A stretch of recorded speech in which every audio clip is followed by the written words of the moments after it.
Start recording. All right.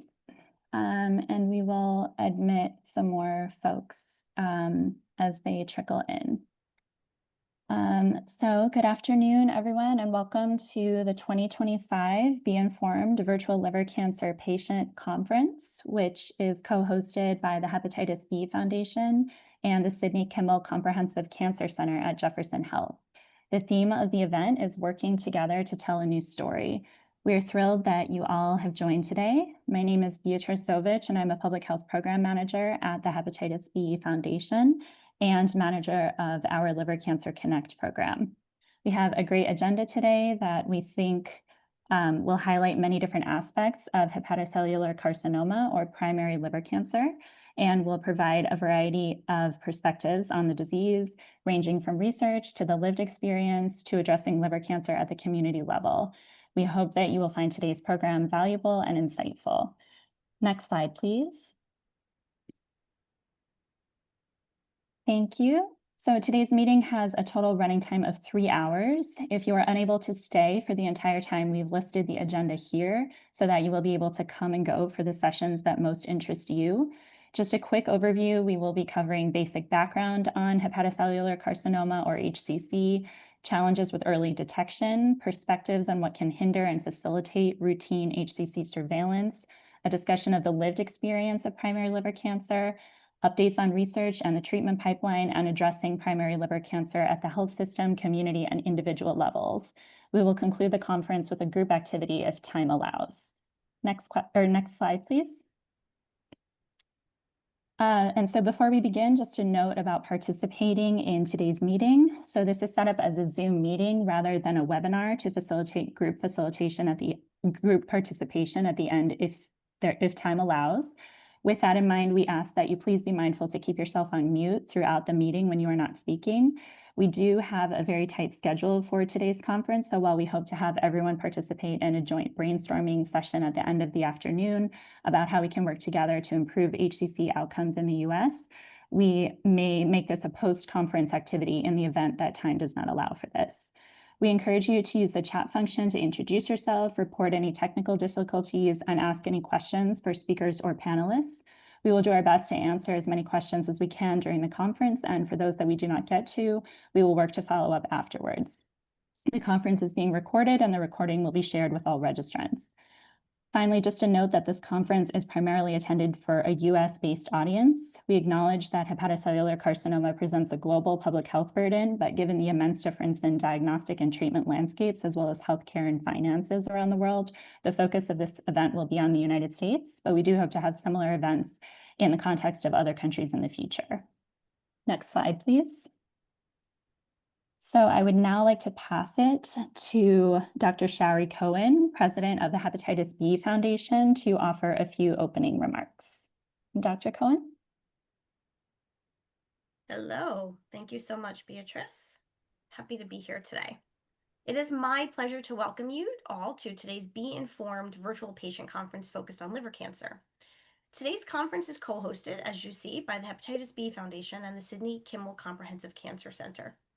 The Hepatitis B Foundation is a nonprofit organization dedicated to improving the lives of all those with or impacted by hepatitis B, hepatitis delta, or liver cancer. And we work through public health research and programs, outreach and education, policy and advocacy, and grassroots community engagement. We work nationally, locally, and globally to prioritize hepatitis B, D, and liver cancer, to make sure that research continues for better treatments and cures, and to increase access to screening, vaccination, care, and treatment. We are honored today to be partnering with the Sidney Kimmel Comprehensive Cancer Center, who is dedicated to preventing cancer and saving lives through innovation. They are very committed to meaningfully engaging with communities to reach this mission and have been an outstanding partner. Over the next few hours, we will hear from providers, patients, researchers, advocates, and caregivers on the journey through the continuum of liver cancer. And today we are going to work together to tell a story, a new story of liver cancer. We will be sharing stories throughout the day, lived experiences of liver cancer from different perspectives. And I know that many of us in the room have stories related to liver cancer. So please help us to create a welcoming and supportive environment. And please know that we are all in this together. I have my own liver cancer story, one I don't share often, But the loss of my husband's mother to liver cancer has deeply impacted my family's life, and 20 years later, I still feel her loss every single day. As you know, stories can change the world, and strong voices can make change happen. We hope that everyone in the room today will find information and the stories that we share to be engaging and informative. And we hope that everyone that has a story finds a way, now or in the future, to share it. Thank you. Thank you so much, Dr. Cohen. Really appreciate it. I would now like to invite Dr. Amy Leader, who is the Associate Director of Community Outreach and Engagement at the Sidney Kimmel Comprehensive Cancer Center, to provide a welcome on behalf of SKCCC. Thanks, Beatrice, and thank you, Sherry, for having us and for co-hosting this amazing meeting. I spoke this morning with Dr. Andrew Chapman, who is our Cancer Center Director, and he also wanted me to extend his warm regards to everyone here today, and to reiterate the fact that we are absolutely committed to and care deeply about our patients who are at risk for and have been diagnosed with liver cancer.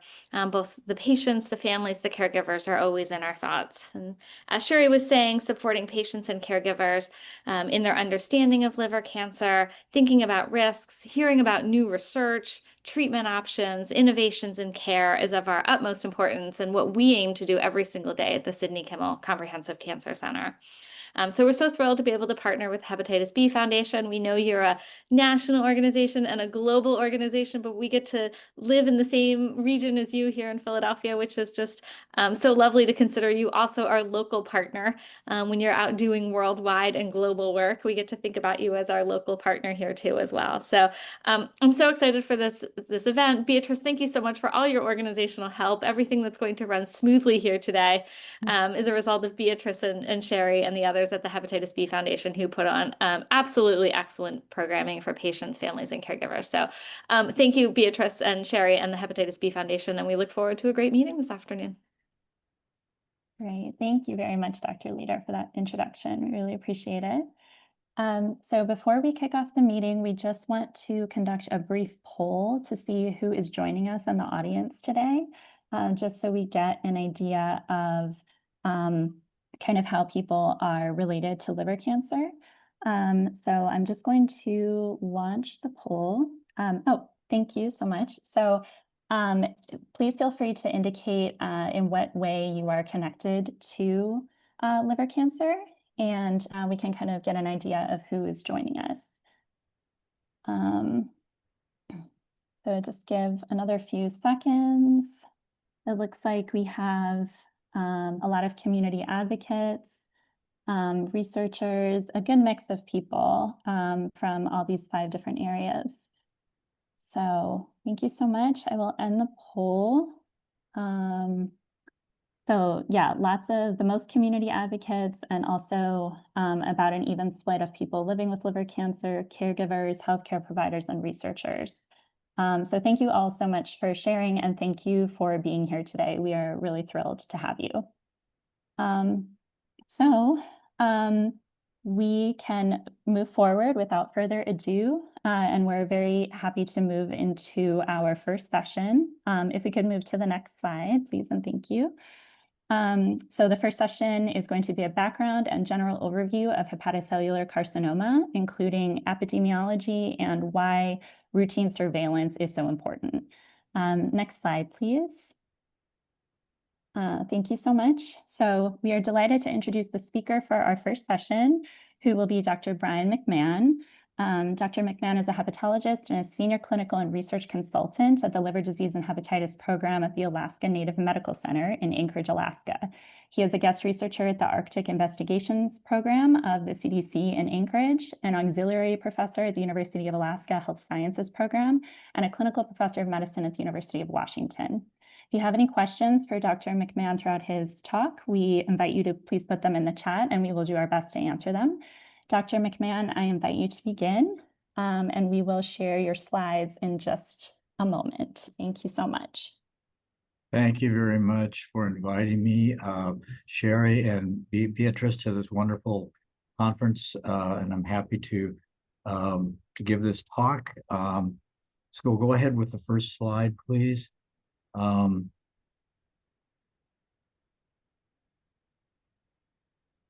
So I'm going to talk about background on hepatocellular carcinoma, and I don't have any conflicts of interest. Next slide.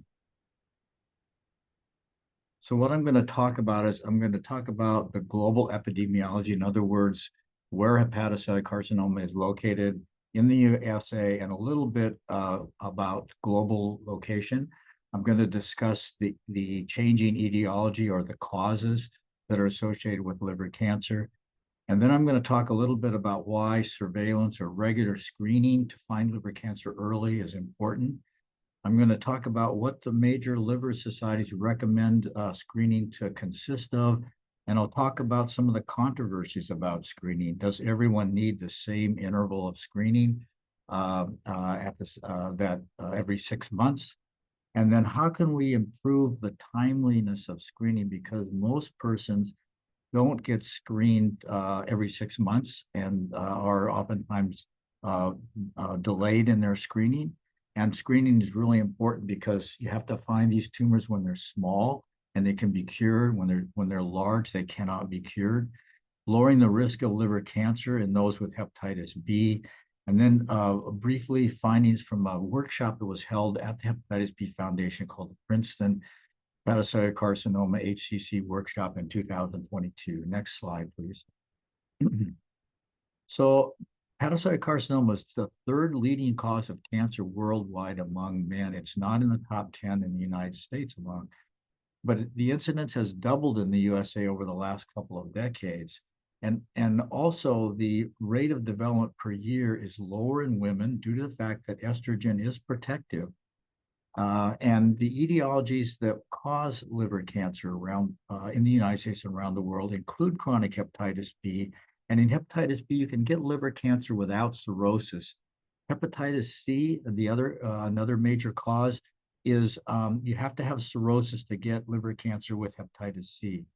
And also the emergence of liver cancer due to something which I'll talk about later called the metabolic associated steatotic liver disease. This is caused by the metabolic syndrome, which includes people being overweight, having high cholesterol and or dyslipidemia, triglycerides, and persons with diabetes or prediabetes or sleep apnea. And also alcohol use disorder is a cause of liver cancer, but you have to have cirrhosis and alcohol use disorder. And then there's other causes of liver cancer, which I won't have time to talk about. Next slide, please.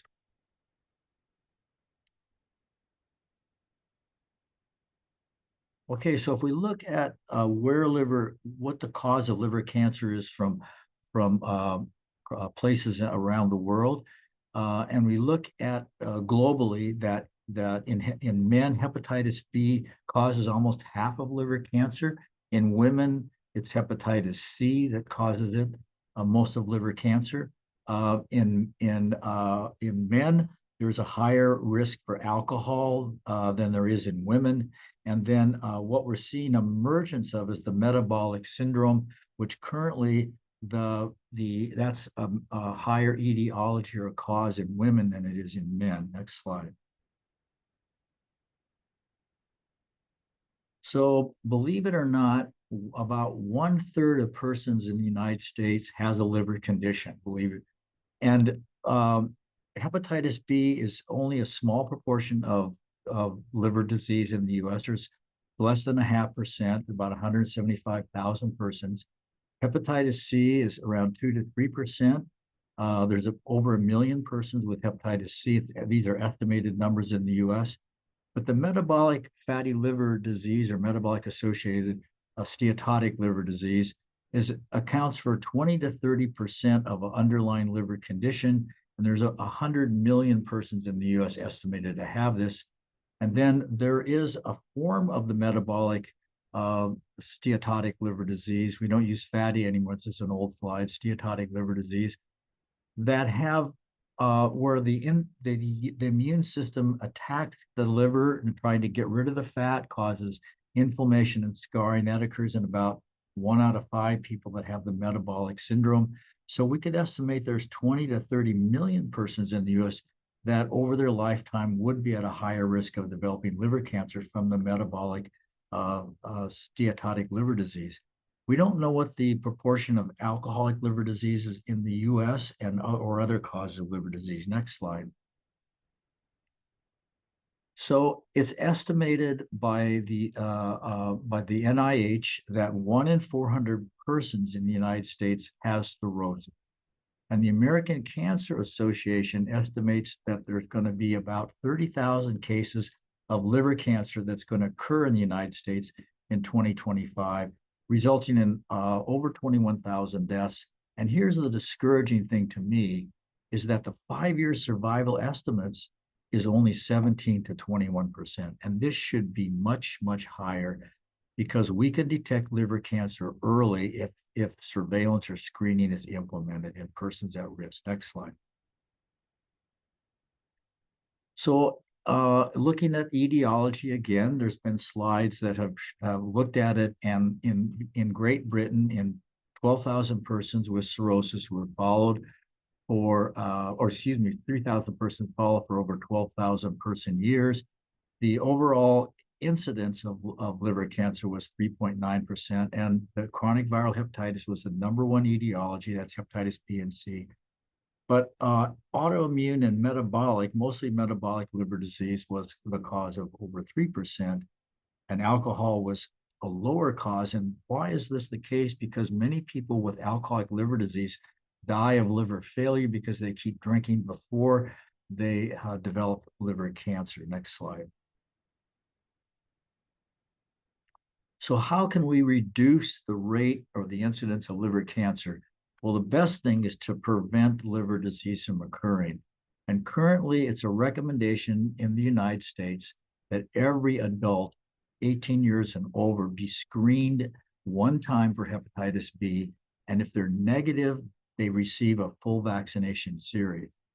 Globally, we need to prevent perinatal transmission. Currently, the Gates Foundation funds vaccination for children globally, starting at about 4 to 6 months of age, but that doesn't prevent the perinatal transmission from mother to infant of hepatitis B. So then the other thing we need to do is find persons who have hepatitis B, link them to care, and see if they need antiviral therapy, instituting it earlier to prevent them from getting cirrhosis of the liver. And then the other recommendation by the CDC is universal screening of every adult in the United States 18 and over for hepatitis C. And if they have hepatitis C, if it's an active infection rather than a past infection, they can be cured in 8 to 12 weeks with these new miracle drugs, which are called direct-acting antiviral oral drugs. They have very few side effects, and they have a 95 or higher % chance of curing them of hepatitis C. So screening everybody is really important. And then screening persons who have risk factors for the metabolic associated liver disease, which would include diabetes, dyslipidemia, or elevated cholesterol, triglycerides, and people who are overweight. And we can screen people with simple tests that doctors order for every patient with non-invasive markers without having to do a liver biopsy. There's a test called FIB4. You can Google it and see what it is, but it uses common, ordinary blood tests to give you a risk of whether or not you've got scarring in your liver. And then we have new techniques that use elastography or powerful ultrasound waves to measure scarring in the liver. Vibration-controlled elastography is the most used form of that, called FibroScan. And then we also can use MRI with elastography to measure scarring and whether fat is present. And by the way, vibration-controlled elastography also not only measures scarring in the liver, but measures fat. It's a form of ultrasound. It's very safe, completely safe. It can be done in pregnant women and adults and children all the way down to age 2. Below 2, they won't hold still long enough to get this done. It takes about 15 to 20 minutes. Next slide. So we identify, in addition to preventing liver disease, we want to identify persons with liver disease early on, link them to care, find out what the cause of their liver disease is, and then try to prevent the progression of their liver disease. In many instances, it's lifestyle changes, helping them to stop drinking using medication such as naltrexone, which decreases the craving for alcohol and behavioral health. And then for people with the metabolic syndrome, we want to try diet and exercise, but we now have new drugs called GLP-1 drugs. You see them advertised like Wegovy on TV about every other commercial. These drugs can not only cause improvement in or result in improvement in diabetes and weight loss, but there's studies that they're now showing that they may be able to actually reverse scarring in the liver if it's early on and they're used early on. And if they have a condition which we can cure, like hepatitis C, we want to cure that condition. And then we want to identify those persons with an underlying liver disease that are at risk for cancer and initiate surveillance to detect the cancer at an early and curable stage. Anybody that has cirrhosis, a family history of liver cancer, or hepatitis B persons who are older need to be included in surveillance or screening. And then we want to find the most effective treatment for those who get liver cancer so we can cure it, which I'll show you in a minute. And then we want to promote research, both scientific and community-based research, to prevent and treat a liver cancer. Next slide. So with hepatitis B, there are different genotypes of hepatitis B, which have higher risk for liver or lower risk for liver cancer. There's 8 main genotypes in the world. Some of them are found in Africa, like A1, A3. They have very high risks of liver cancer. Genotype C and B Asia, found in Southeast Asia, Taiwan, China, Vietnam, Cambodia. These are very high risk. Genotype F, which is found in Alaska and the Amazon, is high risk for hepatitis B in children without cirrhosis. And lower risk for liver cancer are genotypes D, genotypes A2, and genotype B Japan. And so any male over 40 or woman over 50 that has hepatitis B is at a high risk for liver cancer. And in Africa, there's also a toxin called aflatoxin, which is a fungus which contaminates food. It's screened for in the United States, so we don't see it ordinarily in food. And this can really dramatically increase the risk of liver cancer in persons with hepatitis B. Now, alcohol use is a major contributor in addition to hepatitis B, and in anybody with any underlying condition. And the safe amount of alcohol is 7 drinks or less per week for women, 14 or less for men. And again, the presence of the metabolic syndrome and any of these factors in someone that has hepatitis B is going to increase their risk over and above having chronic hepatitis B. Next slide. So I talked about heavy alcohol use, and every patient that comes into any clinic should be screened for alcohol.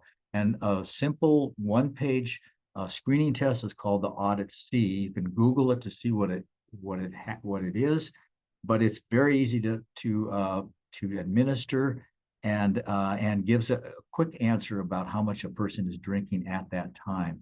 And again, screening persons that come into a clinic that have risk factors for the metabolic syndrome, diabetes, dyslipidemia, or overweight. These patients need to be screened for liver disease to see if they've got any scarring in their liver. And then with hepatitis B, looking at the level of virus, and that was also associated with risk of liver cancer. So it's just not hepatitis B that puts you at risk for liver cancer. Yes, it does, but it's other factors such as the genotype. Do they drink alcohol? Do they have does a person have the metabolic syndrome? These are all things that need to be taken into consideration when identifying persons who will benefit by surveillance or screening for liver cancer. Next slide. So the current recommendations of most liver societies around the world are ultrasound with or without a test called alpha-fetoprotein every 6 months. And insurers are going to cover the cost of this in patients with cirrhosis most of the time. And then we talked about age as being a risk factor in men and women, and then the presence of metabolic syndrome. Next slide. So why is it important to find liver cancer early? Because it's asymptomatic when it's very small. And if you look at this graph and you look at that top green line, if you find it early, the 5-year cancer-free survival is around 70%. Now remember, nationally, it's 15 to 17%. If we find it at stage 2 when it's a little bit bigger, still 5-year cancer-free survival is around 50%. But if you let it go, if it goes on with the patient for a considerable period of time, and then they start getting symptomatic, the cure rate is very low. And in fact, in most patients, they won't survive beyond a year at the time of diagnosis. Next slide. So if we look at liver cancer, it starts out very small, 1 centimeter in diameter. It doubles about every 6 to 12 months. If you find these cancers, when they're under 3 centimeters, they can be surgically removed or ablated with a microwave ablation technique where you put a needle into the tumor, hook it up to a special microwave machine, burn the tumor out with a high chance of cure. Once it gets to be a little bit bigger, 5 centimeters or so, transplant is still an option. But when it gets to be bigger than that, it's not curable. There is no chemotherapy. Unlike leukemia, lymphoma, breast cancer, we cannot cure it with chemo or immunotherapy. And all we can do is different techniques to try to shrink the tumor down, give the person more time. The current drugs for liver cancer are called checkpoint inhibitors or immune stimulating drugs. They might give you 2 to 3 or 4 months on the average more survival. They're expensive. They have a lot of side effects, and many providers choose to and patients choose to have palliative treatment at that point rather than going through these very toxic drugs with lots of side effects. Next slide. So what about how often should we screen people for liver cancer? Well, not all persons, as you see from the previous slides, have the same risk. The current recommendation is every 6 months, but the data to show the difference in screening, the benefit from 6 to 12 months is not very strong based on some small studies. And some patients, as I showed you earlier, with various genotypes, or they have alcohol risk, or they have metabolic syndrome, are at a higher risk. And some maybe need to be screened more frequently. Others could be screened every 12 months instead of every 6 months. And the tumors, as I mentioned to you, divide slowly in most cases. And also it may be more cost effective to screen certain people at lower risk every 12 months than every 6 months. And also some people clear the marker for hepatitis B called surface antigen, called a partial, functional cure, I should say. And those people may not need to be screened as frequently as people who still have active hepatitis B infection. And then if a person can abstain from alcohol with hepatitis B, or they can improve their metabolic syndrome, then their risk will go down also. Next slide. Now, there's some downsides from surveillance. That doesn't mean that we shouldn't do it, but surveillance causes a lot of anxiety. And thinking about what if you had to be screened for breast cancer every 6 months instead of every few years, or colon cancer, that would cause more anxiety. There's strains on the relationship, spouses and family members. Once screening tests are done, like an ultrasound, a CT, or an MRI, there may be a lot of anxiety in the patient waiting for the results, cost to patients, and there's false positive screening tests. Alpha-fetoprotein is not a great test. It can be falsely positive, as well as ultrasound and CT can show lesions which are difficult to tell whether they're cancer or not, requiring repeated scans. This is from a paper in hepatology where they looked at the downside of screening. That doesn't mean we shouldn't do it. We should do it, but we have to keep that in mind. Next slide. So again, the Princeton workshop was held in 2022, and what they discussed was opportunities to address the gaps in early detection of liver cancer. They felt, the panel felt that there was suboptimal identification of persons at risk. There's a lot of people out there we don't know have cirrhosis or hepatitis B or hepatitis C. A stratification of their risk is, does everybody have the same risk, or is some people have a higher, the other people have a lower risk? And then the screening tests are not being done on time in the majority of patients. Studies that have been done, multiple studies have been done, show this. And then we need better markers besides alpha-fetoprotein. There's a lot of research that's going on involved in this. We need better radiologic techniques, a new technique that's being studied. We're part of a small study looking at abbreviated MRI, a rapid MRI that takes 10 to 15 minutes instead of an hour. It focuses more on the liver versus ultrasound. The VA is starting a large randomized trial to see if abbreviated MRI works or not. Our trial is very small. It's a preliminary trial to give evidence, early evidence. And then ways to encourage patients and providers to increase on-time screening using newer platforms, such as we use letters and to providers and patients to remind them, but there's better ways to do it, perhaps text messages and other more modern techniques to remind persons to get their screening done. And I think that's my last slide, if I'm not mistaken. The conclusion, I will say that the rates and burdens of liver cancer is growing nationally and internationally. The causes have changed dramatically in the United States, but also they're changing globally. There's a most cost-effective way to decrease the burden of liver cancer is to prevent liver disease, and initially by screening and vaccination for hepatitis B, identifying persons with hepatitis C and curing them, identifying persons with alcohol use disorder and metabolic syndrome, to prevent progression by providing them medications for alcoholic liver disease to decrease craving for alcohol, like naltrexone, which worked very well, and also new medications for weight loss, the GLP-1s, medicines that treat diabetes and weight loss. It looks like they might be effective at decreasing scarring and the risk of liver cancer. We need more data on that.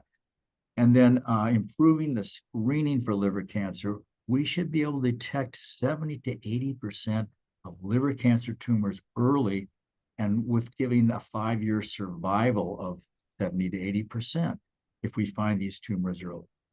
Thank you very much, and I'd be happy to answer questions.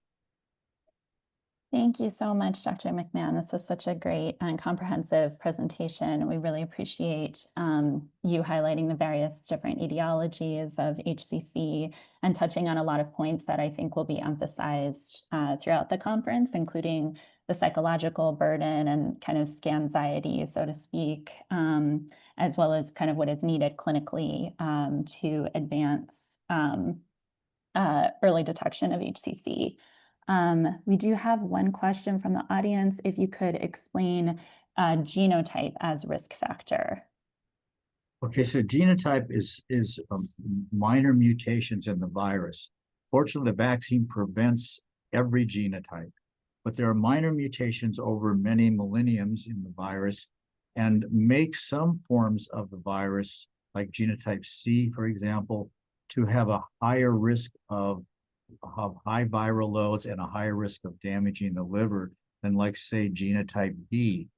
And so it's worthwhile for a provider and a patient to say, where did I get hepatitis B from? Did is my family from Asia, for example, and maybe I have genotype C, so maybe I should be tested for genotype. It's a commercial test. Or if I am from Europe and I got hepatitis B, I might have genotype D or A2, which is a lower risk. And this, I think, really helps. As a provider myself, we use genotype a lot to determine how hard we go to get people to come back for screening if they are delinquent, and aggressively we do screening. Great, thank you so much. And I think We'll do one more question. So how do we know which genotype someone has, and is there a commercially available test for Yes, it? it's commercially available. You ask your provider, would you test me for genotype? Or if you know that you came from a country that has a high-risk genotype, like you were born in Vietnam or Taiwan or China, or your parents were born there, then you could assume that you're going to have a higher risk genotype. But I think the best way to do is to get tested for genotype, and that helps to give you an idea of what your risk is. Wonderful. So I think we may follow up on some additional questions at a later point, but just in the interest of time, I think we will move forward. But thank you so much. This has been a really great way to start off this conference and really great introduction to set the stage. So thank you, Dr. McMahon. You're We really welcome. appreciate it. Great. So now we will move forward into our next session, where we will focus on the challenges with early detection of HCC and get a little bit more into this topic. So for this, we can move to the next slide, please. So we're delighted to introduce the speaker for our second session, who is Dr. Anna Locke. Dr. Locke is currently a professor of internal medicine at the University of Michigan, and her research focuses on the natural history and treatment of hepatitis B and C. She's published more than 600 papers, including each edition of the American Association for the Study of Liver Disease Guidelines for Hepatitis B. So again, please put any questions you may have in the chat for Dr. Locke, and we'll do our best to answer them at the end of the presentation. And Dr. Locke, I will pass it to you. Would you like us to share your slides, or would you prefer to? You can share my slides if I can advance, or do I need to ask you to advance? You would need to ask us, yeah. So yeah, Okay. whichever. So in that case, let me share the screen then. Sure. Okay. Great. Thank you so much. All right. Thank you for having me. And Brian has actually provided a background, so it makes my talk a lot easier. There will be a little bit of overlap, but I think that that's a good thing. So Brian has already addressed why is it important to detect liver cancer early. Well, like all cancers, if you diagnose early, there's a better chance that the patients are able to receive potentially curative therapies. They will have a better response to the therapies, and it have a better chance of staying alive for much longer. And what are the key factors in early cancer HCC detection? Unlike breast cancer or prostate cancer, where you would be recommending, oh, all women above a certain age, or men, maybe now, although prostate cancer is a little bit more controversial, but colon cancer, for example, once you reach a certain age, everyone gets screened. HCC occurs mostly in patients of underlying liver disease, or in the case of hepatitis B with chronic hepatitis B. So we're not recommending general population screening. And that means that we need to know who is at risk, who has cirrhosis, who has hepatitis B, and whether they should undergo screening. Then the provider needs to be recommending the screening, order the test, but then it's up to the patients to go for the testing. So there has to be recommendation, and there has to be uptake of the test and adherence to the testing. But we also need to have reliable methods. And current methods are good, but not perfect. So let's just dive into some of the challenges. The first thing is a lot of patients with underlying liver disease do not know that they have underlying liver disease because they don't have symptoms. Even for patients with early stage cirrhosis, they may not have any symptoms. So our friends in Toronto conducted a study a number of years ago, and they found that in a retrospective review of 527 patients with HCC during a 10-year period, nearly half of them were not known to be hepatitis B, And the diagnosis of hepatitis B was really made when they presented with cancer. So what is the problem? The problem is these patients did not have the benefit of receiving antiviral therapy that may have prevented a cancer.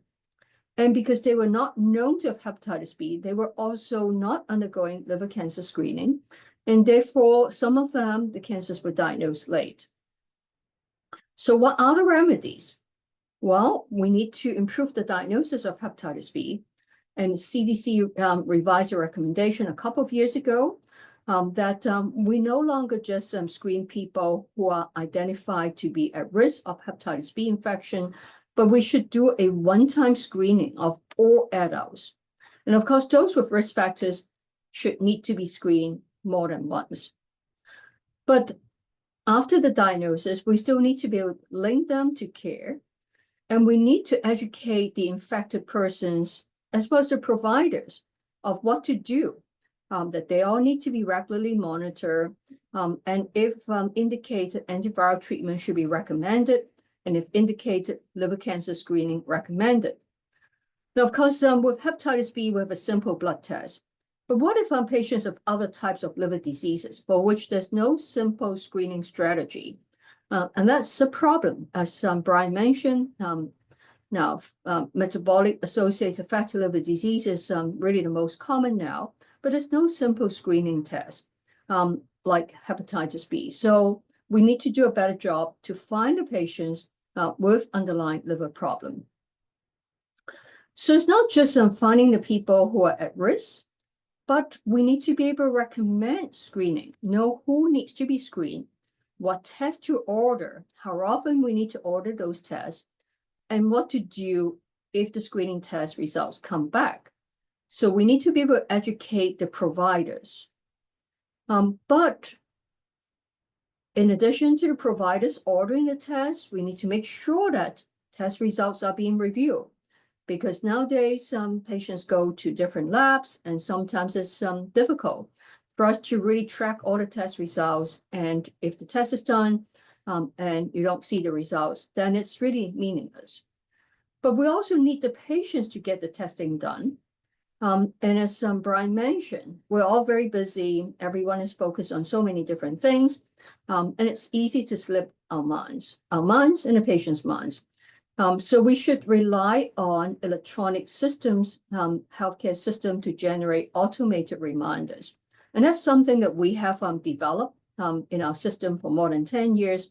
Every time I log into my patient's chart, it would flag, okay, patient is overdue for liver cancer screening, hasn't been done. Please make sure that you place the order. And that's really helpful. Well, we talk about reliability of methods later on. Now, why is it that even though we all know what we need to do and it's not done? And this is really a very informative study done a few years ago. And these are patients that are systematically followed, known to have cirrhosis, being seen in the liver program. So they have 325 patients that were recognized to have cirrhosis. But only 264 of them had liver cancer screening orders placed. Now, when the order was placed, the adherence was pretty good, 254 out of 264. But that's just doing one time. Now, we all know that with liver cancer screening, it's not just doing it one time. We're recommending every 6 months. So consistent surveillance, meaning that the patient actually had the screening test done every 6 months, was only in 30%. And why is it so complicated? Well, in part because liver cancer screening requires very frequent testing every 6 months, compared to breast cancer every year. Colon cancer, if you don't have a polyp, it's only every 10 years. So when testing needs to be done so frequently, you can have things falling through the crack much more often. So this is a problem. So early cancer, liver cancer screening requires consistent screening. And for many patients, this means twice a year for more than 10 years some of them 20 years, 30 years. So that's a lot.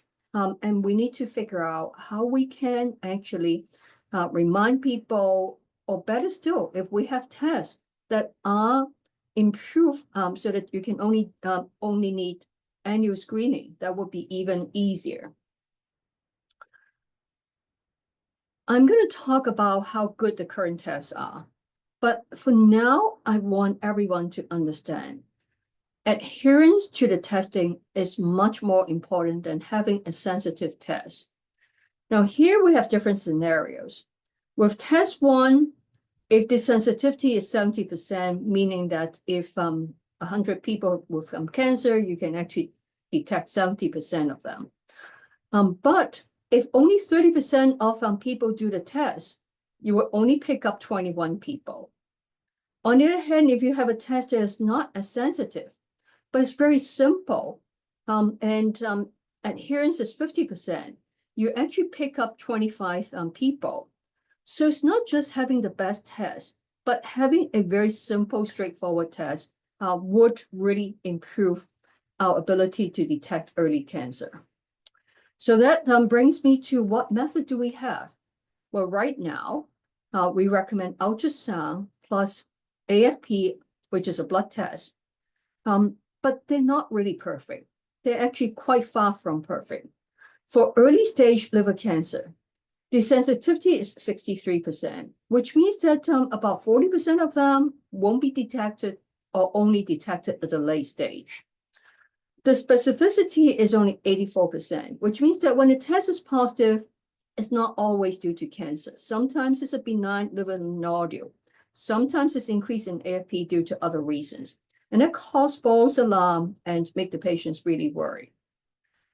But that's really the results of the current testing from way back a number of years ago. And radiologists have been telling us accuracy of ultrasound is not as good in the last 5-10 years as before, largely because we have epidemic of obesity and fatty liver. And that really hinders good visualization of liver. So ultrasound is just not as good. These numbers would go down if we were to repeat a study again. So what can we do?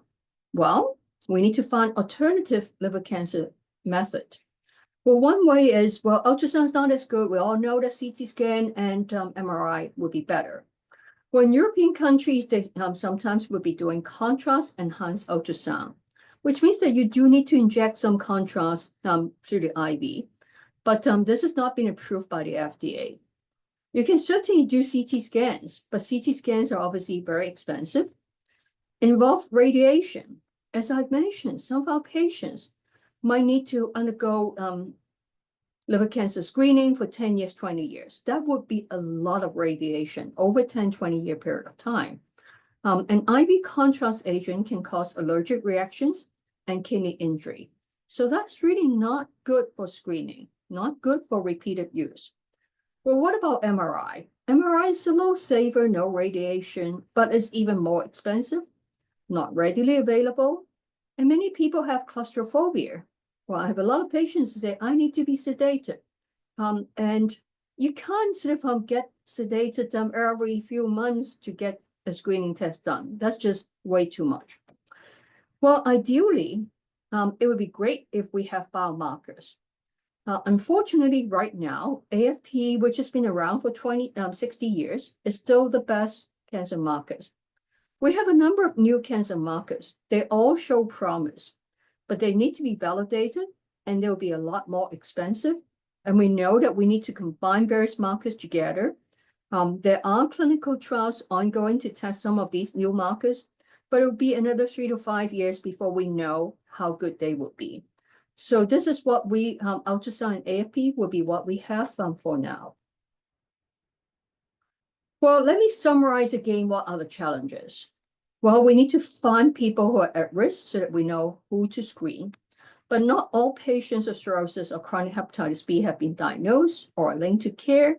And there's a wide range in risk of liver cancer. So we all talk about, well, what if we can stratify? These patients have much higher risk, so we focus attention on them. These patients have much lower risk, and therefore we don't chase after them as much. And once we diagnose these people, we need to recommend the screening, the problems, the frequent testing.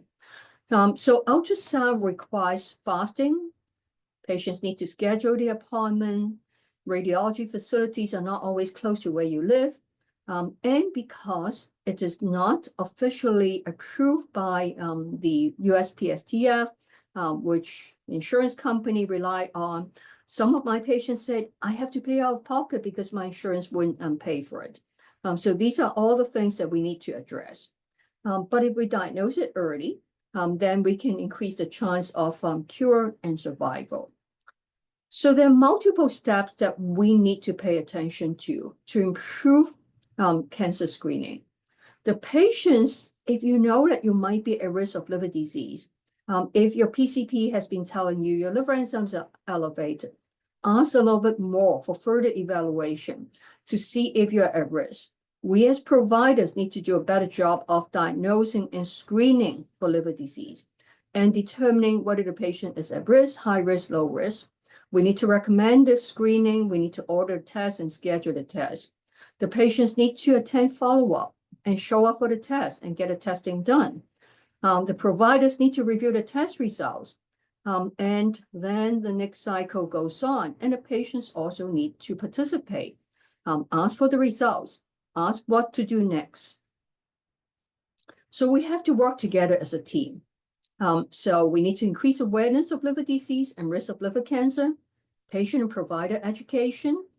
We need to rely on non-invasive tests to diagnose cirrhosis. We need to improve risk stratification. We can't just rely on us humans to remember all these things. So it is important to set up automated reminders. And we need to make the testing be more readily available. And we need to reduce the cost of the testing. And for us providers, yes, we're better connected now with the electronic medical record system, but we still don't have connection with every single system. And sometimes it can be difficult to dig up all these test results. And we certainly want to have more accurate tests. And that way we have improved detection rate and less false positive. In addition to patient and provider, we hope that a healthcare system would also help us by developing algorithm. And many people have now been testing using electronic medical records and AI to help us find patients at risk and to set up reminders for us, provide care navigation and facilitate scheduling. Really for us, we now have quality metrics. So my hospital would determine whether I've been a good doctor or a bad doctor based on how well I do with liver cancer screening. If I fall below a certain metric, a certain percent, they would say, hey, you need to do a better job, you're falling behind.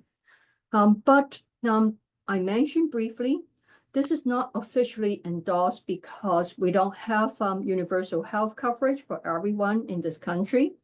And this is not included in one of those officially endorsed cancer screening by the United States Preventative Service Task Force. And as a result, insurance companies say, well, this is really not officially endorsed, so you want that testing done, you pay for it out of pocket, which then creates a problem. So I'm happy to take questions, and I'm sure that our audience would have a lot of good ideas as to how we can overcome some of these challenges. Thank you so much, Dr. Luck. It's really great to hear that from the perspective of more clinical kind of considerations, and as well as policy recommendations and the multi-level things that kind of need to change, including more practical and widespread support for both patients and providers, both of which I think we're going to touch on later in the conference. We do have a few questions from the audience, which I think we can take briefly. So one member asks, how often should an MRI be performed for patients with Hep B and cirrhosis, whether it's annually or every couple of years? If you have thoughts on that. Well, I mean, MRI, if if you said it, I don't trust ultrasound, and I'm going to do MRI as my screening imaging method, then the frequency should still be the same every 6 months, which is a problem because obviously MRI is very expensive. And many people live so far away from radiology facility that getting MRI is not easy. There are a number of us who have been working with what we call abbreviated MRI. So it's a shorter sequence. We realized that, well, a 45-minute MRI is really not necessary for screening. And you can narrow down to 15-20 minutes, and therefore you should be able to reduce the cost. My colleagues in Asia found that, yes, we can reduce the cost to 20% of a regular MRI. But in the US, we have so many administrative steps. The abbreviated MRI is not necessarily less expensive. That make it much more difficult. And there's no standardized protocol for abbreviated MRI. You don't want it to be so brief that you end up missing tumors. So that's something that we need to continue to work on. Yeah, absolutely. Yeah, it sounds there's so much in progress for making diagnostics and biomarkers better. I think just one more brief question. You had mentioned quite a few sort of biomarker tests that are in clinical trials and that may become available in the next 3 to 5 years. Can you speak to any of those that might make the diagnostic process easier and less burdensome for patients or providers? So some of the more common biomarkers would be the DCP and the AFP-L3. So AFP-L3 is a special form of AFP, which is more specific for liver cancer. DCP is a different liver cancer biomarkers. At University of Michigan, we are one of the sites in an NCI-funded clinical trial, which is called a TRACER trial. So half of the patients who we would recommend liver cancer screening would get the traditional ultrasound and AFP. The other half are not going to get ultrasound. They are instead going to get these 3 biomarkers. Plus, we put in age and we put in gender to calculate what we call the Gallup score. And if the Gallup score is positive, then we should get an MRI or CT scan to evaluate if they have cancer. But there's some problems with that. Because age and gender go into calculating the Gallup score. So the first 6 months, I was freaking out because all my older male patients come back positive. And I said, oh my God. But when I look at the individual cancer biomarkers, they were in a normal range. And so, yeah, we're working on something, but we still need to figure out, we may need to sort of determine whether we gave too much weight to age, because I mean, if once you're 70-year-old, you will always have a high score, then it would be a problem because not all 70-year-old are necessarily going to have cancer. And I also worry that what if you're a young woman, your gender and your age would give you a low score, so individual markers might be high. And these are some of the things, that's the reason why we need to do a trial to figure all these things out and improve on it. Yeah, absolutely. So many considerations in a really complicated field. But thank you so much for this great presentation and for laying everything out. We really appreciate it so much. So thank you, Dr. Locke. So now we will move forward into our 3rd session, which will be a panel discussion. So I think if Shreya, do you mind pulling up the slides once more, please? And thank you. So for this session, we are going to be covering how to better understand some of the provider perspectives on barriers and facilitators to primary liver cancer surveillance. And so we will have 2 panelists for this session. The first is Dr. Eliza Beal, who is a surgical oncologist at the Barbara Ann Karmanos Cancer Institute and an assistant professor of oncology and surgery at Wayne State University School of Medicine in Detroit, Michigan. Dr. Beal's current clinical research interests include access to cancer screening and care for high-risk patients, using a mixed methods approach to assess barriers and facilitators of access to cancer screening in groups of patients who have chronic liver disease or are at high risk of developing HCC. And her current areas of investigation include patient and provider perspectives, the role of health literacy in patient access to care, and the impact of health literacy on HCC patient outcomes. And our second panelist, who we're very happy to have join us, is a transplant hepatologist, Dr. Andrew Moon, with a clinical and research interest in improving outcomes for patients with chronic liver disease, cirrhosis, and liver cancer. He is an assistant professor of medicine at the University of North Carolina and practices with the UNC Multidisciplinary Liver Cancer Clinic. His research focuses on improving outcomes for patients with liver cancer through prevention, early detection, improving patient involvement in treatment choices, and developing tools to improve treatment tolerability. Again, please put any questions that you may have for the panelists in the chat, and we will do our best to answer them. So Dr. Beal and Moon, thank you so much for joining. So we will go ahead and get started with some of these questions.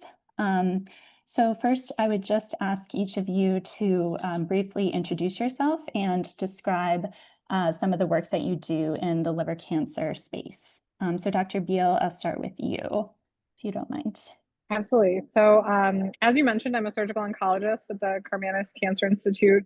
I'm also an assistant professor at Wayne State University in Detroit, and I take care of patients with primary liver cancers, including hepatocellular carcinoma and intrahepatic cholangiocarcinoma. And I do research related to HCC in a lot of different arenas. So I do translational research, I do clinical trials for therapies for HCC, and then I also work in kind of the access to care space. I'm especially interested in how access is different between different populations of patients. So patients with different etiologies of cirrhosis, for example, or cirrhosis versus Hep B, and then also, especially important in our population in Detroit, Black versus white patients, and patients in different kind of religious backgrounds. Very interested in how health literacy impacts patients' decisions about obtaining surveillance, and also how we can best help patients get the surveillance that's indicated for them. I'll pass it on to Dr. Moon.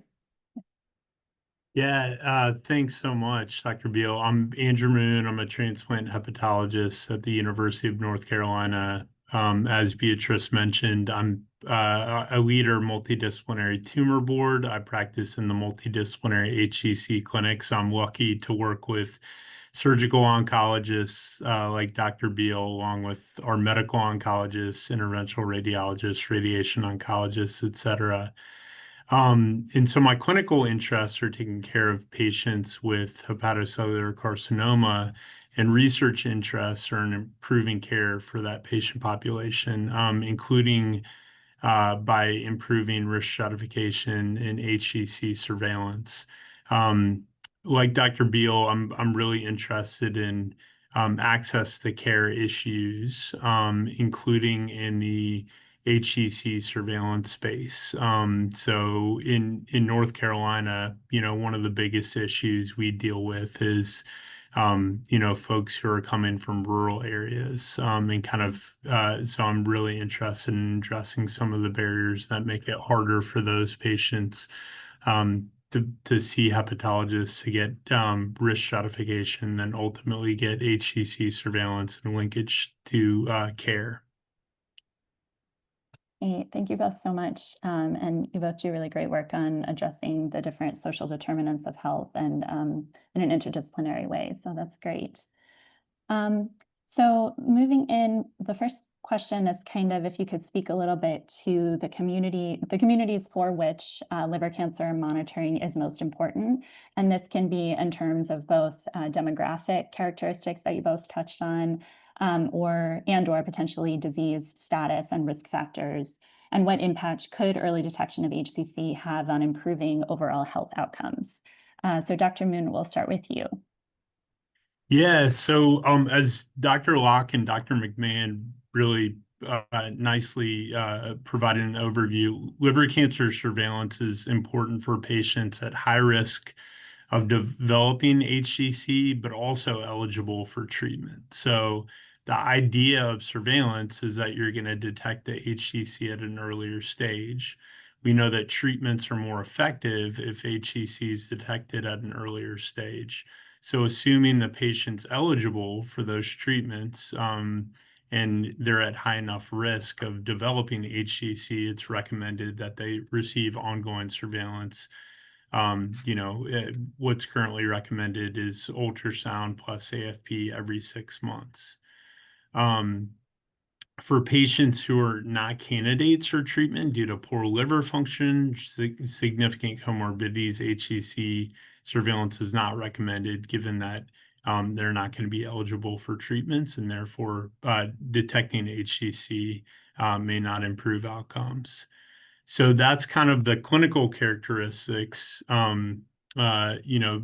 High-risk populations include patients with cirrhosis from any cause, and then certain subpopulations with chronic hepatitis B who do not have cirrhosis, but who have other risk factors for HCC. So in addition to those kind of clinical characteristics, we do a really poor job in the U.S. of providing HCC surveillance at-risk populations, as Dr. Locke pointed out. And as I'd mentioned, one thing that comes up pretty consistently in North Carolina is a subpopulation we treat here that has limited access to specialty care in general, and HCC surveillance more specifically is patients from rural populations who face higher costs of transportation and other barriers that make it harder for them to get HCC surveillance when it's recommended. Absolutely. Yeah, certainly getting specialty, or since HCC can often be at the tertiary level, getting that access to broader populations is certainly a challenge. Dr. Beal, do you have anything to add to that? Yeah, absolutely. Just in addition to kind of some of the populations that Dr. Moon mentioned, surveillance rates in general in the United States are not good, but they've especially been demonstrated to be lower in Black and Hispanic patients, patients with lower socioeconomic status, and patients who don't follow with a GI or hepatology specialty clinic. And so I think those are other important populations to keep in mind. And then in terms of kind of the benefits of surveillance or how surveillance can improve health outcomes, it's been shown that patients who undergo semi-annual surveillance for HCC have better access to what we call curative intent therapy when HCC is diagnosed. So basically treatment with the intent to cure. The basic premise being if it's diagnosed earlier, there'll be more treatment options available. And it can be very difficult to treat HCC that's diagnosed much later in the disease course. Absolutely. So lots to be done to improve access to care across the continuum for sure. So for both of you, based on your both practical experience and your research, what are some of the biggest barriers that you have encountered that make routine liver cancer screening difficult, either clinically or practically? And Dr. Beal, we'll start with you. Absolutely. So I like the way Dr. Locke divided it up on one of her slides, where there were kind of patient level things that could be addressed, provider level, and then system level barriers. So starting kind of with the provider level barriers, in my research, we've demonstrated that kind of barriers that are reported by providers are how much time they have in clinic with each patient, competing issues in clinic. So both other things that are grabbing their attention, but more importantly, the patient may come with multiple presenting issues, and then talking about surveillance might not be high on the list. Deferral of responsibility to another provider. So in systems where a patient might be seeing both a primary care provider and a hepatologist, versus maybe they don't see a GI or a hepatologist and they only have a primary care provider, whose responsibility is it to do surveillance and to follow up on the results and to communicate with the patient? And then knowledge of guidelines for HCC surveillance. I think Dr. Moon has a study that looked at this too, where they talked to a lot of primary care providers actually can't quote you, that you need an ultrasound and an AFP every 6 months, or can't identify which patient populations need that. And then just time to spend on patient education in clinic. And then kind of system level barriers would be insurance denial of surveillance imaging, which I think both of the previous speakers mentioned also. The absence of relevant technology tools. So there definitely are systems that have that best practice alert function Dr. Locke was talking about, where it pops up and reminds you this patient needs surveillance. The system I work in, we don't have that same electronic medical record. We don't have best practice alerts. That's not available to us. And then some difficulty scheduling surveillance studies. And then I did a lot of work during the COVID-19 pandemic, and the pandemic was very disruptive to surveillance efforts for kind of all types of cancer. And then patient kind of level barriers include transportation, travel distance from the patient's home to the cancer center or to the ultrasound facility or to a lab, scheduling difficulties. And then we've demonstrated there's some distrust of the medical community in our patient population, language barriers. Patients report they're just too busy. That didn't seem that important. Barriers to time off work, inadequate support system, and then some religious fatalism, which is essentially means like, if it was meant to happen, it's going to happen. If this is what's going to kill me, this is what's going to kill me. And so I think, you know, in my own clinical practice, I see the difficulties that patients have accessing healthcare, including a lot of these things: lack of insurance, lack of transportation, lack of family support, no housing, unstable housing, more pressing concerns, living far away. But what patients really tell me when they present, having been diagnosed with HCC, having known they had cirrhosis or hepatitis B for a long time, is what they say is basically just, no one ever told me I needed to have surveillance. And even, you know, even if maybe their doctor did tell them, it obviously didn't sink in, they didn't process that information, they didn't know that. It's not like it's something they felt like they were told to do and they haven't done. And so, you know, when we start to talk about interventions, I think that's an important, you know, an important point to consider. Absolutely. Dr. Moon, did you? Yeah. I mean, I think that was a fantastic overview of a lot of the issues at the patient provider and facility level. You know, I'll say kind of echo what Dr. Locke had pointed out, which HCC surveillance is just more complex than most screening. You know, a lot of screening for other cancers, it's based on age. It's very simple to know if you're a candidate or not. With HCC surveillance, you have to identify the chronic liver disease, risk stratify, so know if they have cirrhosis or other risk factors for hepatitis B, actually order the surveillance, have the patient show up for the surveillance, and then keep doing that every 6 months. And that's, you know, if you detect a nodule, then you have to follow up for the MRI, linkage to care, et cetera, et cetera. So there are just so many steps and opportunities for folks to fall through the cracks. Yeah, absolutely. Yeah, many parts of the system don't align with each other, so it certainly makes it more complicated. And yeah, thank you for sharing so much about the really impressive qualitative research to capture a lot of these barriers on the different levels, and very poignant that no one, you know, for a large proportion of folks with living with liver disease, no one had told them that they should be getting this surveillance. So really important point. And so are there any interventions? So we've heard, you know, quite a lot of details about some of the barriers and things that can hinder adequate and routine surveillance. Are there any interventions that you've either implemented or heard about that have been successful in overcoming any of these barriers at either the system, provider, patient, or other levels that could potentially contribute to improving surveillance rates? And Dr. Moon, we'll start with you. Yeah, so we heard about the automated reminders in the electronic medical record that's been shown to improve surveillance rates.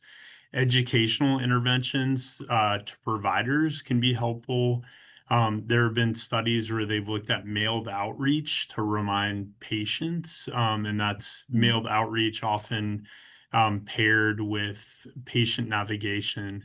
And then there have been some studies where there have actually been financial incentives for patients kind of get a financial nudge to receive HCC surveillance. All of these have shown to be effective, but overall have had a relatively modest impact with HCC surveillance. So it's probably going to require many different interventions to really move the needle when it comes to improving our pretty dismal HCC surveillance rates. Yeah, absolutely. Many folks have to come together. Dr. Beal? I was just gonna say, I think in addition to what, well, I really just agree with what Dr. Moon said, that it's gonna need to be like a multi-pronged intervention, that it will be tailored to kind of the specific patient population that you're taking care of.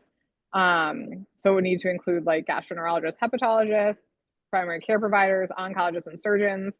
And I kind of envision it including patient education, provider education, automated reminders for providers, automated reminders for patients that are sent multiple ways, a letter by mail, a text message, an email, and everything should be connected. So in the email, there should be a link, click to schedule, your ultrasound, click to schedule your AFP, click to schedule your follow-up appointment with the responsible provider.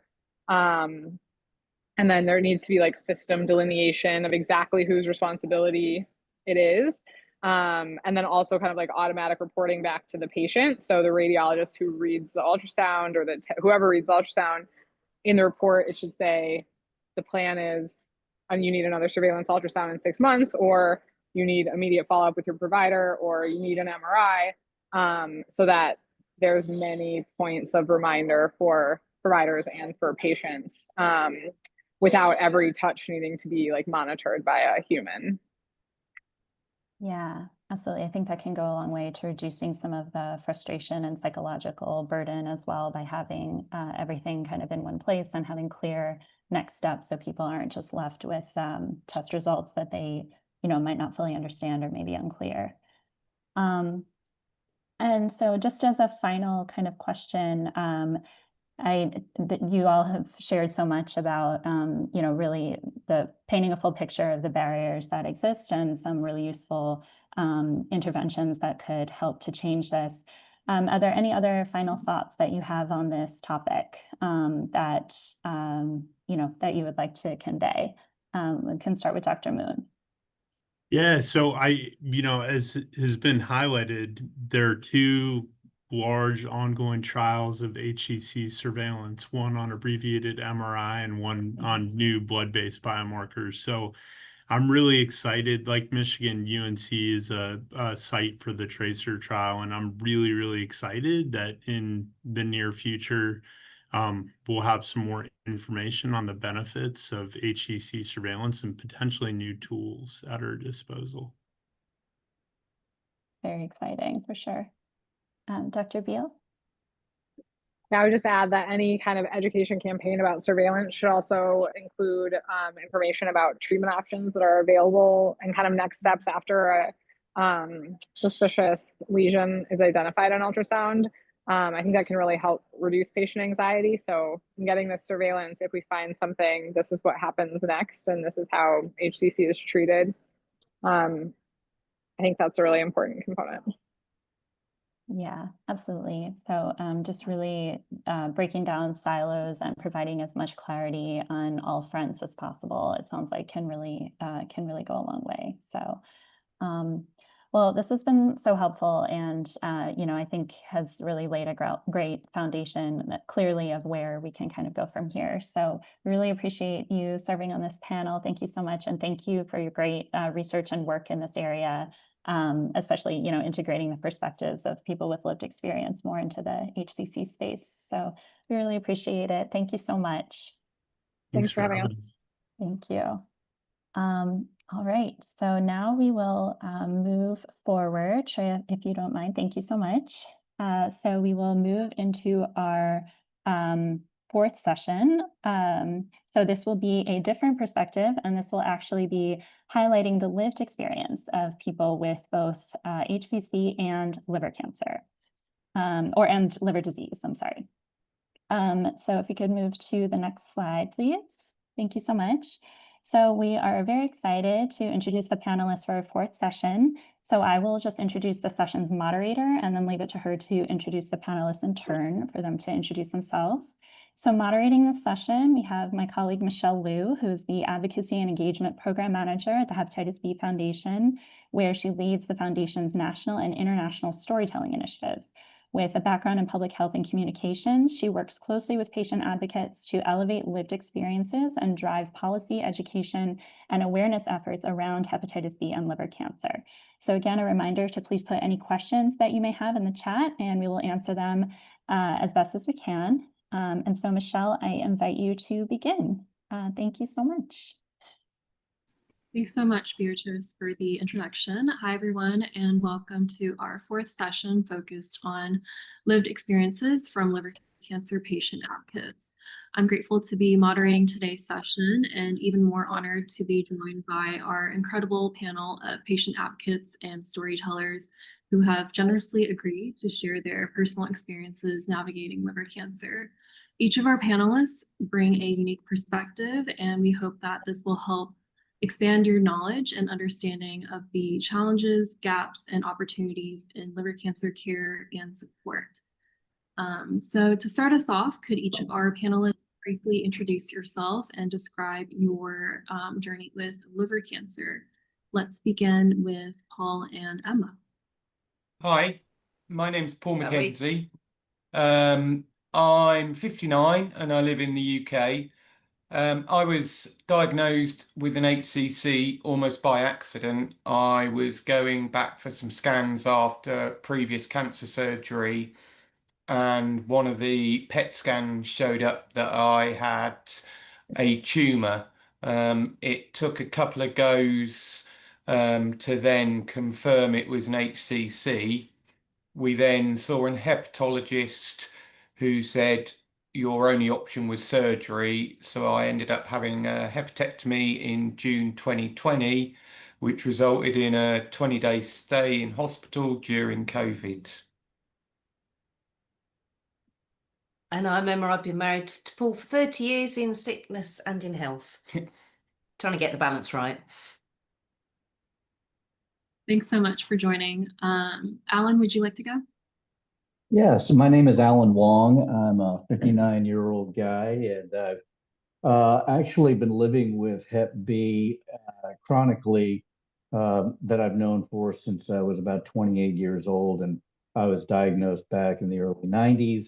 At the time, not a lot of information given to me. I went through a period of taking care of myself, not taking care of myself, going through liver inflammations until, probably late after I had children in my mid to late 30s, decided to see a hepatologist, and really went through, because it's asymptomatic, these periods of, not doing anything about it. Finally got me on some treatment. And so for the past probably 15 years, I have been undetectable on treatment, and my liver actually regenerated and the scarring gone. So I've been through kind of from the beginning to kind of in an autopilot situation where I go to my ultrasounds regularly. I take my medicine, every day, and I've been healthy ever since. Great, wonderful. Thanks so much for joining, Alan, and really excited to have you bring your Hep B perspective into this conversation. Marjorie, would you like to do an introduction? Yes, hi everybody. I'm Marjorie Zimmerman. I am 69. I was diagnosed with HCC exactly a year ago today. It was sort of by accident. I went to just get some general blood work, and they found my liver enzymes were elevated, and that led to scanning and the whole thing. And finally, it was discovered that I had a tumor, a larger tumor, and a couple of small ones in my left lobe of my liver. And so I was not a candidate for surgery. My physician started me immediately on immunotherapy and targeted therapy, which I have done amazingly well with. Every 3 weeks, I get infusions. And just 3 weeks ago, I have started a round of, it's called Y90 radioembolization, where they shot we actually went into the left lobe, and they shot the radioactive beads in it, and it has brought my liver enzyme, my tumor markers down dramatically. So we're really working on trying to attack it from different perspectives and different levels. I am living with this every day. And hopefully I can give you some ideas and examples of how I do this on a daily basis and live a pretty good life for the past year. Yeah, thanks so much for joining. And Karen? Hi, is my speaker okay? Thank you. So I'm Karen Hoyt. I live in rural Oklahoma. So I appreciate the doctors talking about how they try to help patients who have all sorts of backgrounds. I had a sudden diagnosis of advanced cirrhosis in my early 50s. I'm 68 now.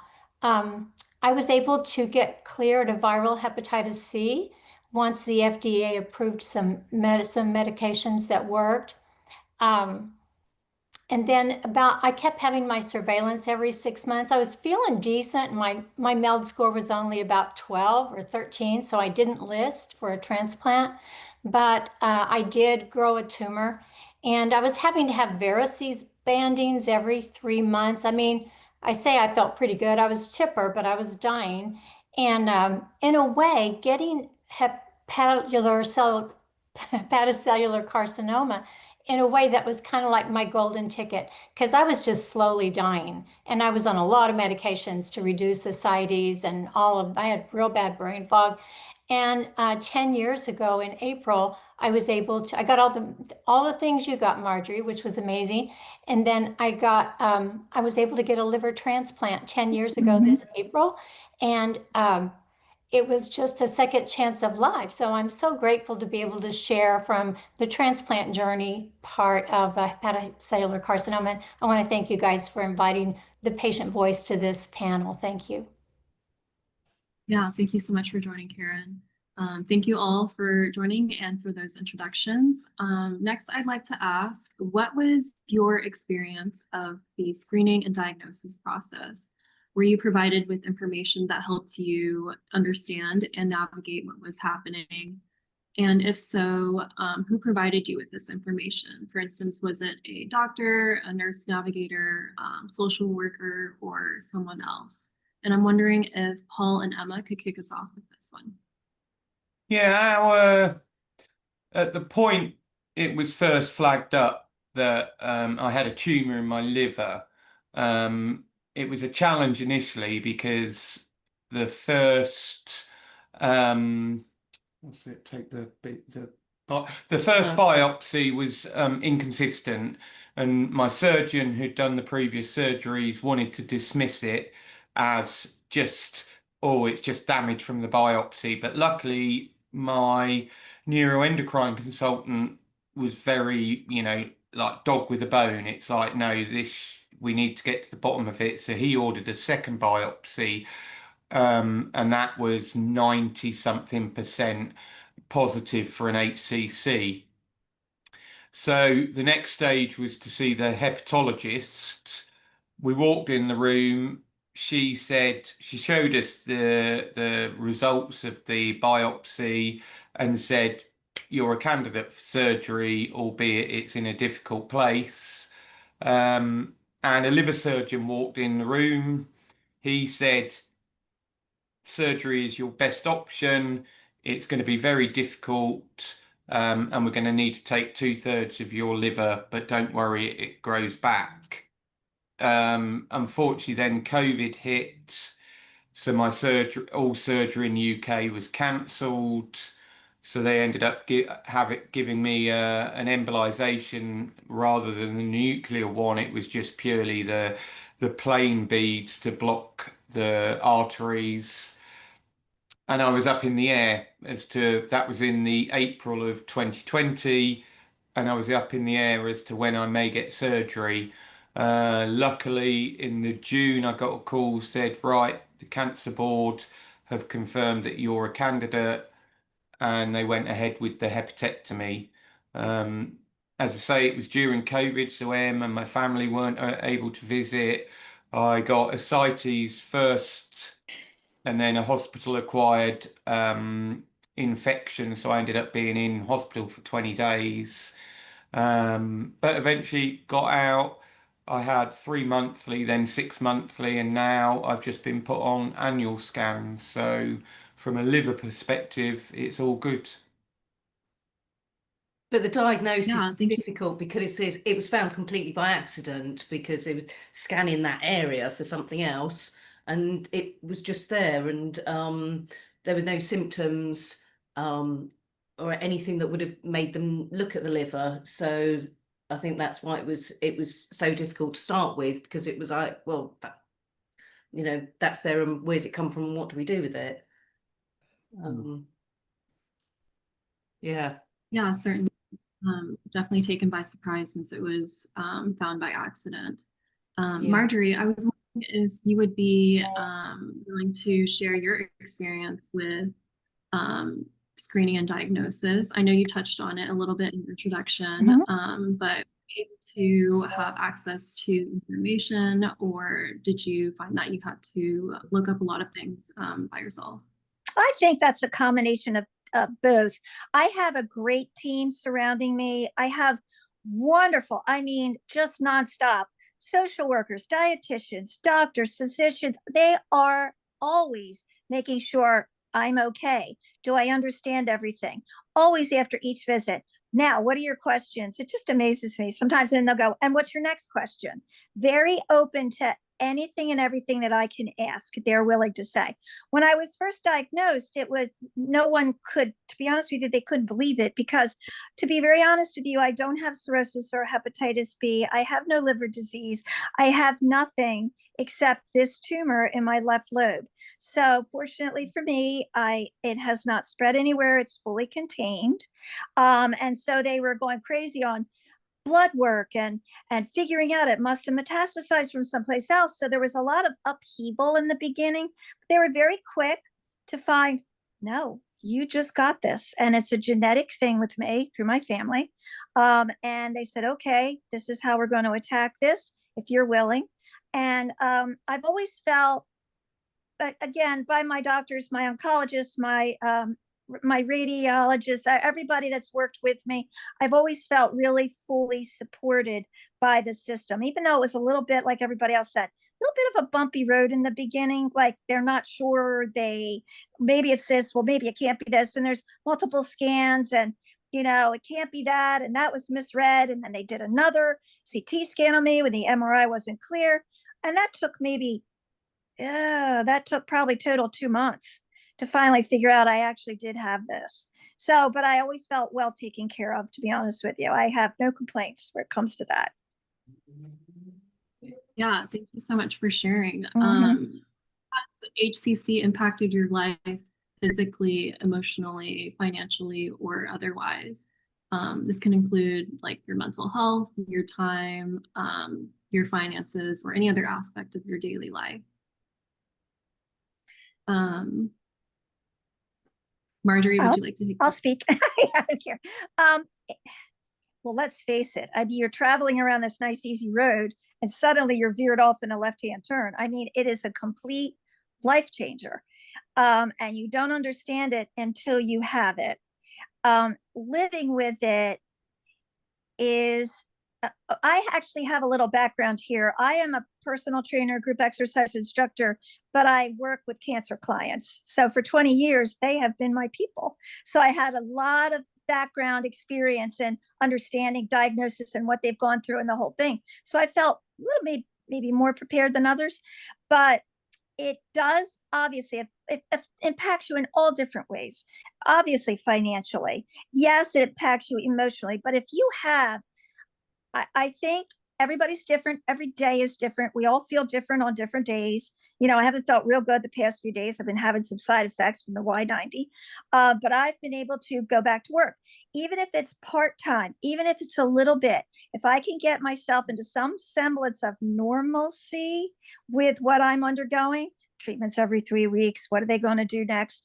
That sort of settles me into a normalcy of life that I feel very, I feel it's just a way of life right now for me. It's what I do. So, hopefully people can understand that and try to grasp a hold of it. Yes, it's difficult, but you can't give up. You have to keep saying, all right, I've got a future. I'm going to keep on going and try to really pull from what used to be your regular life and try to do something maybe a little bit that you can pull from that. Yeah, certainly. That's really great positive messaging there. Karen, I was wondering if you wanted to take this question as well. Yes. Can you hear me? Sorry. One of the things I think, you're right, it just hits from all sides. And some of us have, a great hospital that has a large system with social workers and financial advisors. When I was very first diagnosed, I was hospitalized and missed it. I couldn't work. I was really sick. And so I missed a COBRA payment. I had such bad hepatic encephalopathy. I was just bleeding all the time. And so I was very confused. That was so hard on my family. I have an only child, a daughter, and I had 2 young granddaughters at the time. And I was just walking around in a state of confusion. I was almost like a little kid, and it was a reverse role for my daughter to try to take care of me. And I'd just come over and sleep on her couch, and then I would be bleeding everywhere, throwing up blood. And it was traumatic for my bunch. They were because I also exercised, yoga, Tai Chi. I was riding my bicycle the day before my liver failed. I didn't know I was sick. And so then I had this financial burden. Nana bought the big presents at Christmas. And then all of a sudden, Nana has got $35,000 in medical bills. So I think the financial, the emotional, the family, all the impact can be really horrendous. I think, and I'm a resilient person, and so I'm a teacher. And I work with high school students. I know how to find resources. So I started to reach out into my community. And it's one of the things I really like to talk to patients about is how to access the resources. Is there a social worker at the hospital? Ask that nun. We had a lot of nuns at my hospital. Ask them, hey, my life's falling apart and I can't pay my bills. And, my daughter's got to work. I don't have a ride home today from this blood transfusion. And so it was the emotional impact on everybody, and then the financial impact. I think peer groups played a huge role because I listened to Dr. Moon and all the Dr. McMahon, all of them, thank you. And Dr. Beal, when you were talking about what you heard from patients, how are we experiencing rent and groceries? And all of a sudden I'm on a low sodium diet and I can't use convenience foods anymore. I had to restructure my life. And I think we can't expect our doctors to come in with the magic wand and hit all those areas. And Marjorie, I'm glad you had a big system to help you. I think oftentimes we have to find a peer support, and often our doctors will point us in that direction. COVID did have some advantages that it brought a lot of online peer groups that meet, and there are online peer groups with many, many hospitals. And yeah, getting in a room with other people who've been where you've been. Because when you go to your doctor, you want to be chipper and you don't want to say, I can't pay my bills, and I'm sick and I might have to stop the treatment because I'm, but when you're with your peers, you can just, you can talk about the ugly stuff and then bounce back and find that support. I hope that was a pretty comprehensive answer. Thank you. Yeah, thank you so much for that. And I was wondering, Paul and Emma, if you would be willing to share how HCC has impacted your life, especially with your experience with the NHS system. Yeah, I think the NHS is brilliant at emergent situations. So everything kicked into action on the diagnosis side, and with peer groups in the UK and the US, it frightens me to death about what everybody else in the US has to put up with. We had no medical bills. I had to take medical retirement after a 5th surgery in 18 months. I was lucky that I'd been made redundant and I was able to live off that. And then I just mentioned it to my GP, and what do we do next? And he said, well, what if we contact your pension provider and see if you can get access to your pension early? So he wrote me a letter, and within 2 weeks I had access to my pension, which was an absolute godsend. But the other impact is I felt what was my body doing to me? I've got a rare blood condition. I had a stroke, I've had a stent, and then 2 cancers in the space of 18 months. I'm thinking, sorry, what have I done to deserve this? And I think I fell into I'm convinced I have got PTSD, not purely because of the liver cancer. I think that just was the icing on the cake. Now, I'm told by some medical professionals over here that there's a new diagnosis called complex PTSD. Rather than PTSD in its entirety, it's, I think, people with chronic long-term problems also then get chronic mental health problems. And I've gone through a process and I'm being referred, and ideally we look at counselling. They feel that's the best thing. But yeah, the NHS is not brilliant at follow-up. And certainly I've seen the insides of a lot of hospitals, and mental health is a big part that they're not really thinking about. It's fix the person, see them out the door. Yeah, thank you so much for sharing that. Emma, did you have anything to add to that? I think just as Paul saying, and we're very, very lucky being in the UK that, you know, we have the NHS, and, you know, we don't have to worry about insurance or medical bills or anything like that. You know, when Paul was having his surgeries, it's, you know, whatever he needed, all the drugs and what have you, it was just there. We didn't need to wait for somebody to approve it or okay it. So we appreciate that, you know, we're in a very lucky situation being in the UK. And yeah, like Paul said, being able to access a pot of money that we now live off. And you know, you don't know what people's financial situations are, but you know, with other friends that have had critical illnesses, they've had like a critical illness cover through their employer that would pay out and things like that. So as others have said, you know, there are resources there, but you just need to find them, and I think some signposting to those would be helpful rather than being left to try and sort it all out yourself. Yeah, certainly. Thank you so much for those reflections. I'd like to dig in a little bit more into the emotional impact. And Karen, I was wondering if you would be open to sharing how HCC has emotionally affected you and your loved ones. Well, you know, as I said earlier, it was a real strain on our relationship because I had always, I'd always been the one that was strong. I'm the oldest of 3 girls, and so I was the bossy, and I took care of everything. And plus, I was a teacher, so you know, everyone looked at me as I was the go-to person. And so when I fell apart, there were a lot of problems with my sibling groups. You know, my baby sister cried all the time, and then my middle sister got real bossy and tried to take over, and they didn't know what to do. And so I had to learn how to navigate. We did a bit of a map. And so I just kind of did a spider web map where I just said, okay, you're really good at cooking. So that's going to be, you help me figure out some low sodium recipes. And you're really good about monitoring stuff. Will you help me make a plan to pay these bills down? You know, I can pay $10 a month to 25 different places. It was like literally 27.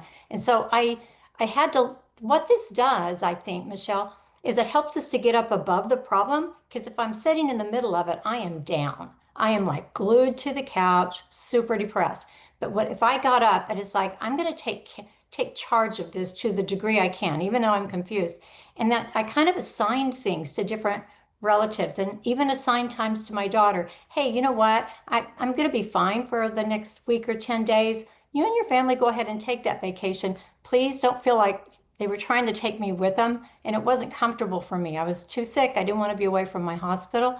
So I think just getting that, I call it a view from 60,000 feet.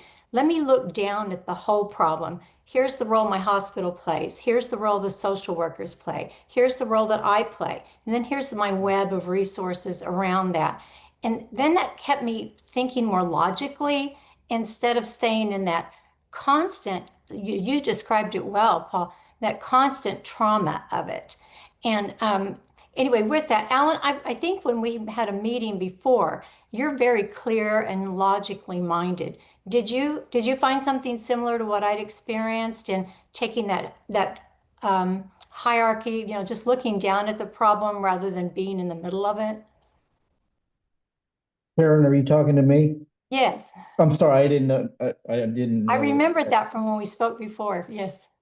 Yeah, and so what was the question again? Well, did you think taking the logical perspective to try to kind of overcome things for your family, your loved ones, to rise above all the complexities, just taking a logical perspective, or what worked for you? Yeah, you really have to look at it very logically and methodically, or you can just get wrapped up and then go into panic, state of panic all the time, which I have seen people do when they find out, all of a sudden this is happening to them. For me, it was kind of gradual. Then as it got worse, and I had children, that's when you realize I need to get a hold of this. I need to wrap my head around this. Need to figure it out.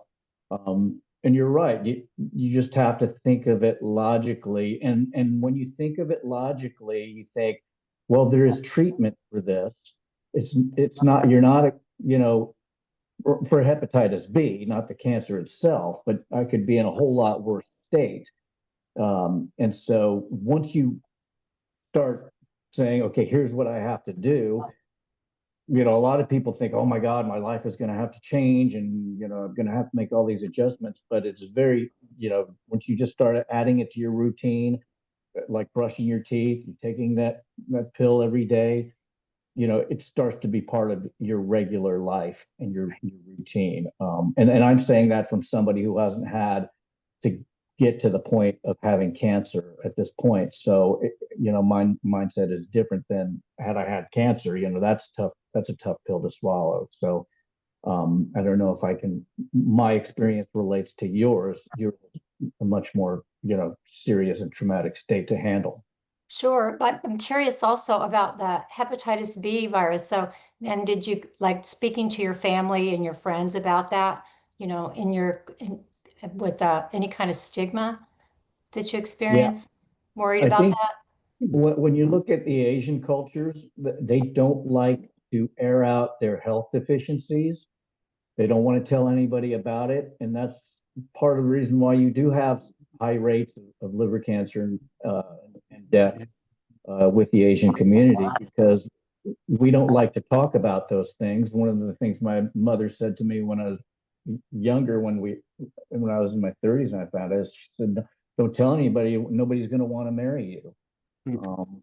And I think that's in the Asian culture that is pretty prevalent, right? You don't want to be seen as, damaged goods, right? And so, but fortunately for me, I was already, in a relationship. I had been open about it with my partner. She got treatment and we've lived a very normal life because of it. But you're dealing with those cultural barriers, right?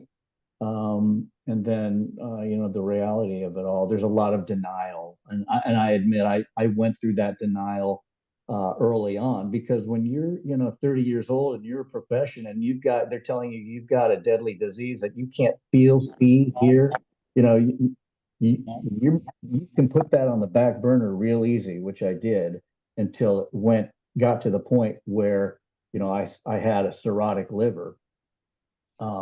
And going back to the question of how it impacted my life, I think once you reach the critical phases, yes, you get a lot of medical attention. But when you're in the early stages, like I was, you don't get a lot of attention. It's really up to yourself. And there's no standard screening that your primary care physician does to all their patients. And really, I feel like if standard screening was available and your insurance paid for it, so many of us would never reach these critical phases where we're dealing with the cancer and the tumors. All it takes is to screen and let you know, which I found out pretty early on. But Dr. Sam So at Stanford, at the Stanford Liver Center, conducted a study about 10 years ago and found out that more than half of the primary care physicians out there didn't even know what box to check off on the blood panel screenings to screen for hepatitis B and C. So they're really on the early ends of preventive care.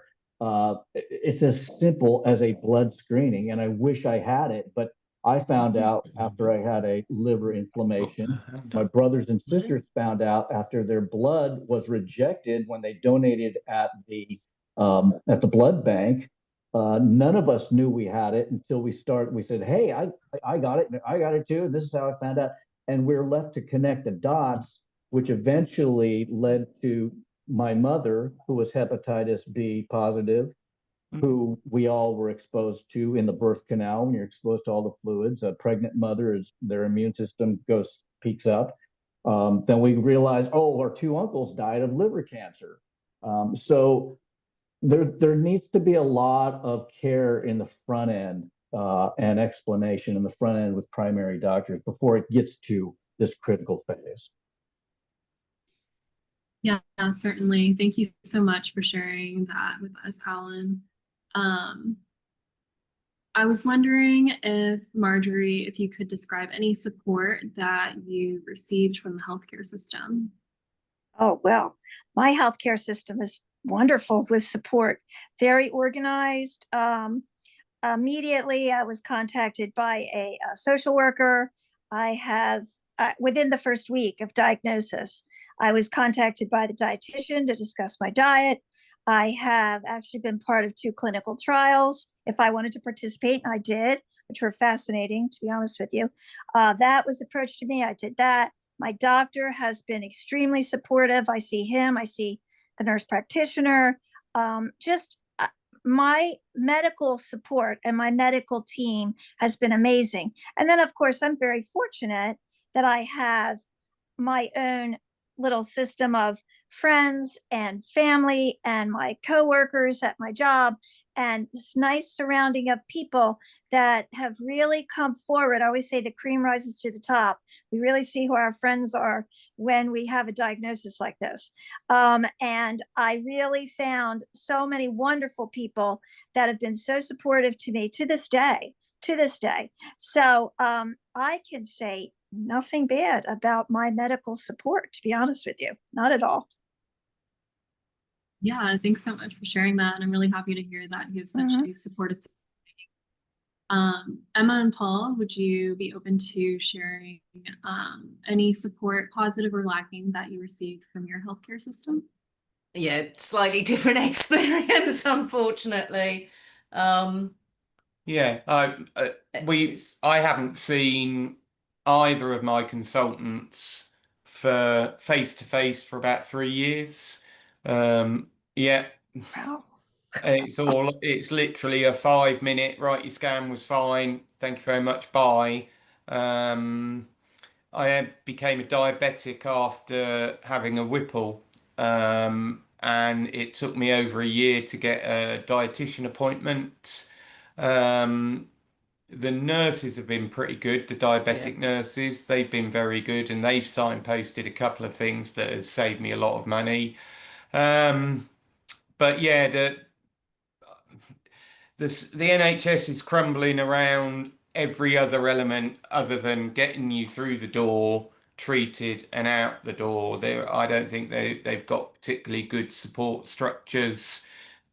As Em said, and Marjorie said, we've got friends and we've found, Facebook groups who have been brilliant. You can share anything you want. They give you lots of their experiences and give you ideas as to, what's out there. And I would say the internet has helped us more than the NHS has. And for all I said earlier about we're so lucky that Paul's treatment's paid for, etc., etc., unfortunately, the NHS is chronically underfunded, and so many people need to use it, and that's a lot of the problem. There's just delays seeing people, and when you do see somebody, they don't always have the time to sit and explain something to you and make sure you're happy with what's been said they don't like you to use Dr. Google, but they will then turn around and say, oh, just look it up yourself.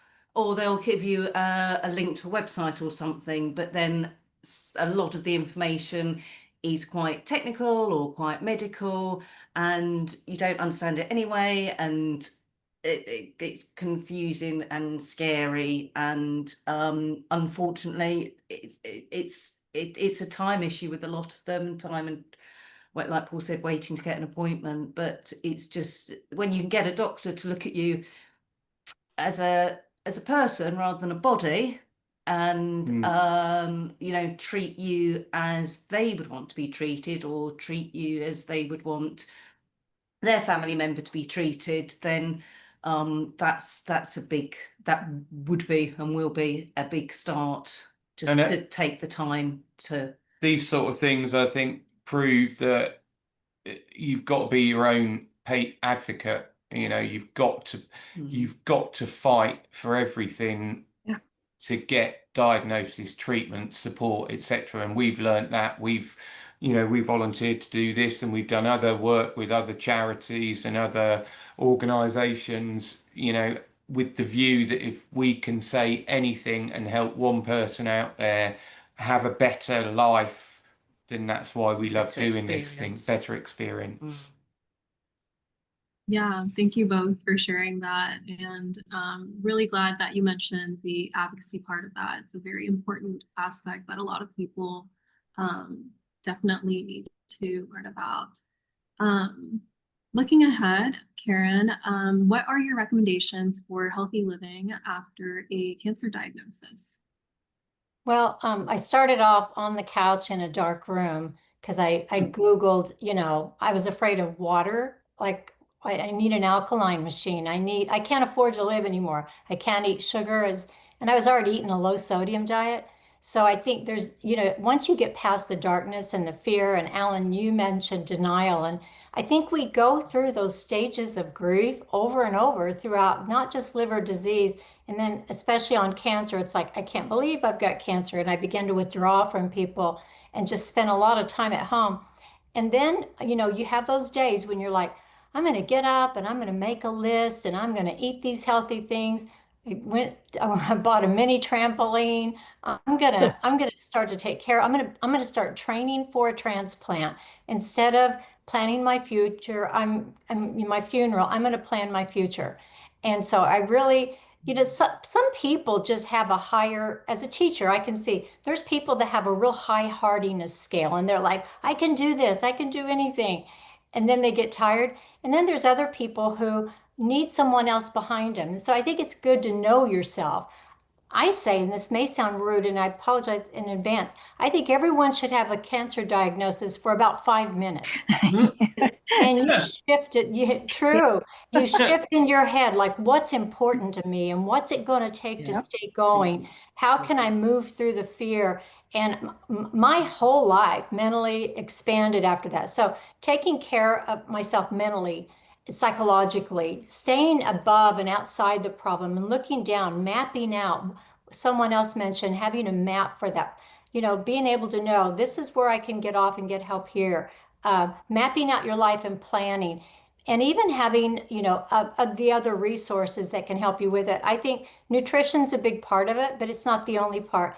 And then I've got to say, you know, my radiation oncologist, Dr. Moon mentioned, and Dr. Beal, a lot of those people on the team, man, those people are in my heart to this day. They're like a beloved member of my life-saving team. So trusting and communicating with your teams and just saying, what part are you going to play in this, and how can I help you? And each one of them had little things to contribute. They'd say, look, all you need to do is just get plenty of rest. You're going to need a lot of water. Lay around in bed for a few days after this procedure, and then get up and start walking, you know, and that just to get that kind of encouragement from every aspect, whether it was a bone scan or whatever, to try to look for more if cancer had spread. So I hope that was kind of the big picture. I try to stay in the big picture. So yeah, what can you do for healthy living? Watch your mental health, your emotional health, your spiritual health, and move ahead in life. Just look to the future the best you can. Yeah, thanks so much for sharing that perspective. Michelle, can I add to that for a second? Would be okay? Absolutely. That was wonderful, Karen. I just spoke with my oncologist. I saw him last Thursday, and we were discussing exercise because that's what I do for my job for the past 30 years. And he said he had just been to a conference. He said, "You tell them this." I said, "Okay."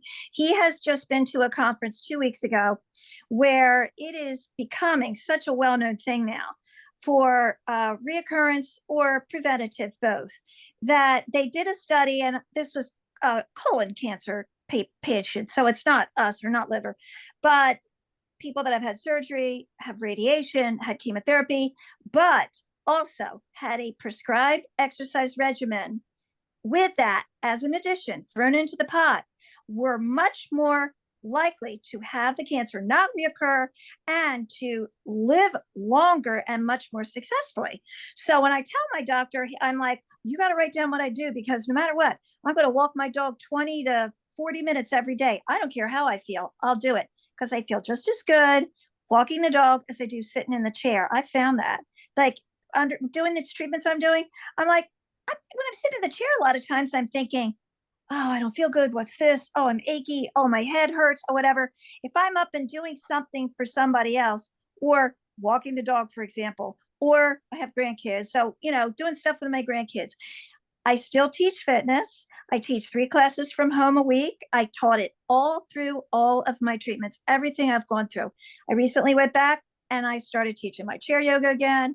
I teach Tai Chi and Qigong, and I have a class for Parkinson's patients. So I find that giving of myself is such an important factor, besides, because it can be so overwhelming. You are focused on yourself. You're like, how do I feel today? How would I feel when I wake up? Am I going to be okay? What is the next treatment? How am I going to feel after they do this particular procedure on me? Will I be okay? Will I be really sick? Because there's so many different scenarios that can occur. So again, I find that, I'm telling you this, my oncologist told me to tell you, be sure to tell people to try to keep moving, that they will be able to deal with their cancer much more successfully, much better than if they're just sitting in a chair all the time. Okay, so I just wanted to add that because I find it really important in my life anyway. Yeah, certainly. Thanks so much for adding that point. Mhm. Alan, I was wondering if you could share any advice you would want to give people who are either at increased risk for liver cancer or who are just beginning their liver journey. Wow. Just beginning your liver journey. That's a scary situation. There's a lot of stigma attached to it, I know. And just talking with other people and being involved in that situation myself, I think the assumption is that you've been involved in some risky behavior. And so I think people would do withdraw a lot. I will say that, as Karen mentioned, the human element in all of this is so important. I was a bit withdrawn from it all. I was trying not to think about it, but I had a really cheerful nurse who would call me up and say, hey, Alan, like she knew me. You got to get in here. We got to see. But she'd talk to me first. How's everything going? How are your kids? Treated me like a human being right off the bat before she even, went into the whole situation with, I needed to get my blood screened. I need to come in. They need to look at me. So that human element really helped me embrace it. I was able to talk with other Asian people who were dealing with it. That helped me deal with kind of these cultural barriers. And at the time, I was a news reporter and anchor in San Francisco, and I decided I was going to go public and talk about this publicly, and that really helped me. That was kind of therapy in itself, to just embrace it and say, look, I got a platform, I can speak about this. And I did on several occasions on the air, talking to my co-anchor about it after I encouraged our producer to run a story on it and get that out there. So yeah, I think when you're starting out, you have to understand there's a lot of life, in this. There's a lot of hope.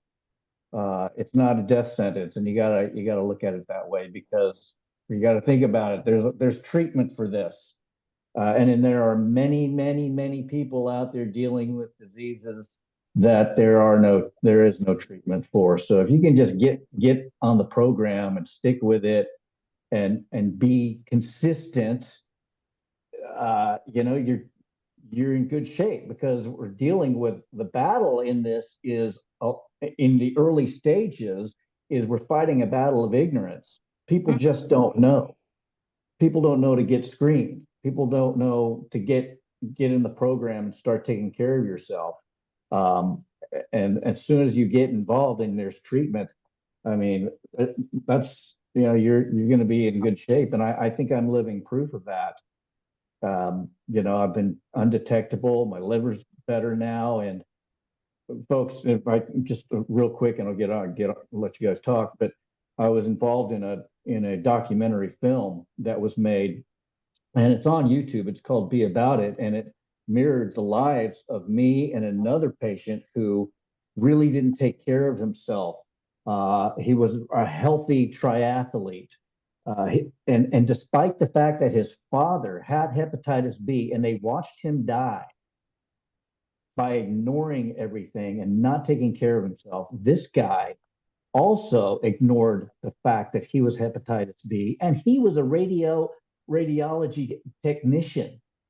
He was seeing this stuff come through his office every day. He was seeing people get diagnosed with cancer, yet he ignored it. So when I tell you that the denial factor is real in this, it's serious, because when you're young and you don't feel it, man, the denial factor is huge. That's why I'm a big proponent for screening early on. You got to screen, and if you get screened and you're positive, or you're chronic, you got to embrace it and get on the bandwagon and take care of this, because there is treatment.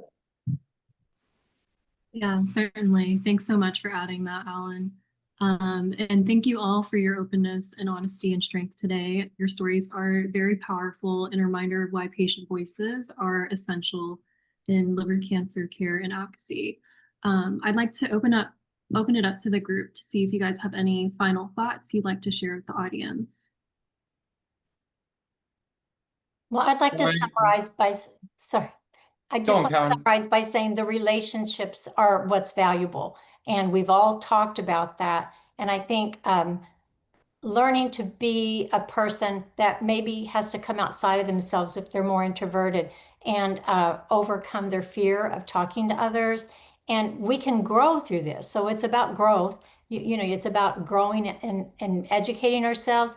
But I think, even just starting with your medical teams, even if it's just the receptionist, I can remember going into my receptionist and it's like, well, I've been in the bathroom for a long time. Sorry, I'm late today. Can you help me? And just looking to other individuals and just saying, I need help in this area and I'm not doing well here. Can you show me somewhere to go? And just keeping the relationship strong and knowing, I feel like I'm connected to you people for life. Shari is amazing to bring patients together and allow us to work with health and medical experts to express how we feel. That's the human component. And that's really what gives us our drive and our motivation to live. We connect with others. We see the value and the beauty. We see the rainbow beyond the muddy mess that we're living in. So just relationships. Keep those strong. Thank you.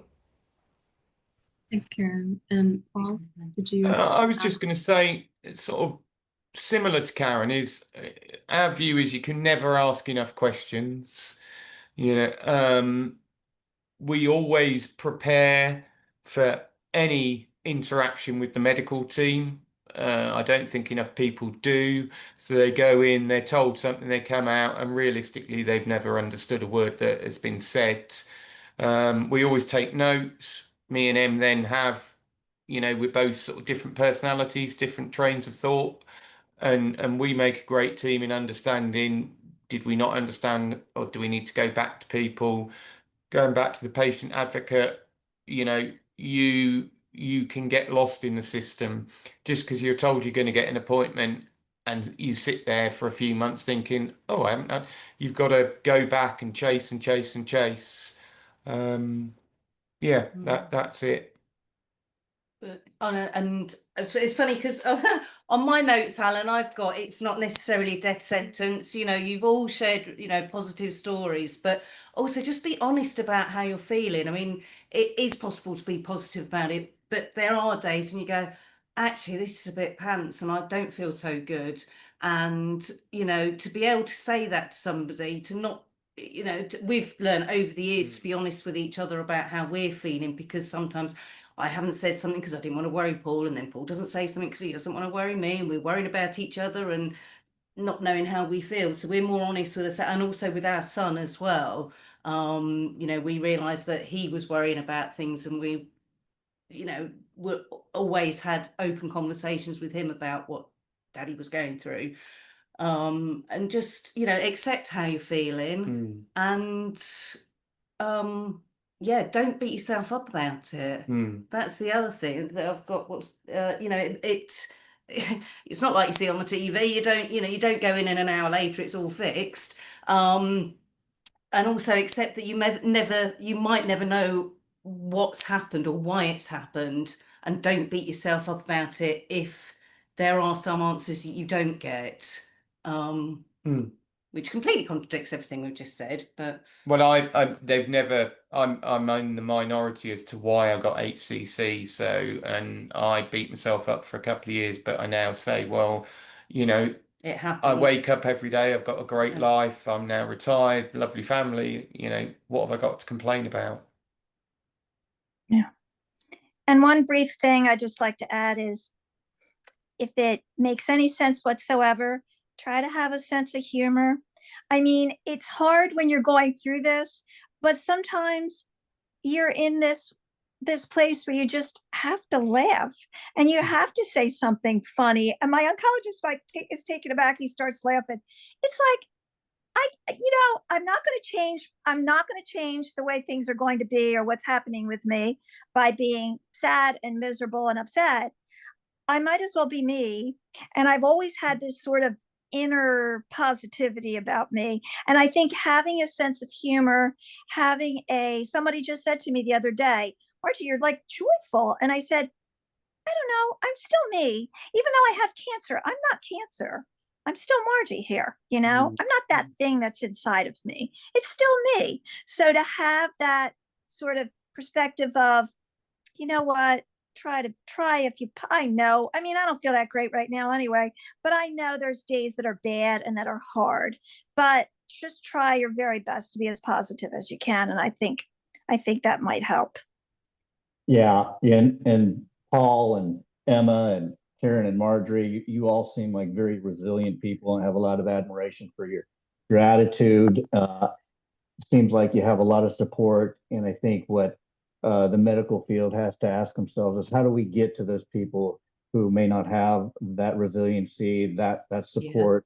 How do we support them? You know, how do we use the human element to turn them around? Because your attitude towards fighting this, I think, is huge. Thanks, Alan. Thank you. Yeah, thanks everyone for joining today. Really appreciate your time, and I will pass it back to Beatrice. Great. Thank you so much, Michelle, and thank you to all of our panelists for sharing your stories. This was such a rich session, and hearing about the lived experience of liver disease and cancer firsthand is always of such huge benefit, and your perspectives are really so appreciated. So thank you so much again. I encourage you to check out the chat. There's a lot of appreciation in there as well for how inspiring and heartwarming your stories are. So thank you so much. So we're now happy to move to our second to last session, where we're going to hear some updates about the primary liver cancer treatment pipeline and some research advances from this space. So next slide, please. So our speaker for this session, who we're very glad to have join us, is Dr. Hyun Dang. Dr. Dang is the Thomas Jefferson University J. Wallace Davis and Gail G. Davis Chair of Surgery, the Vice Chair of Research in the Department of Surgery, the Chief of the Division of Surgical Research, and the Director of Cancer Genomics Core at the Sidney Kimmel Comprehensive Cancer Center.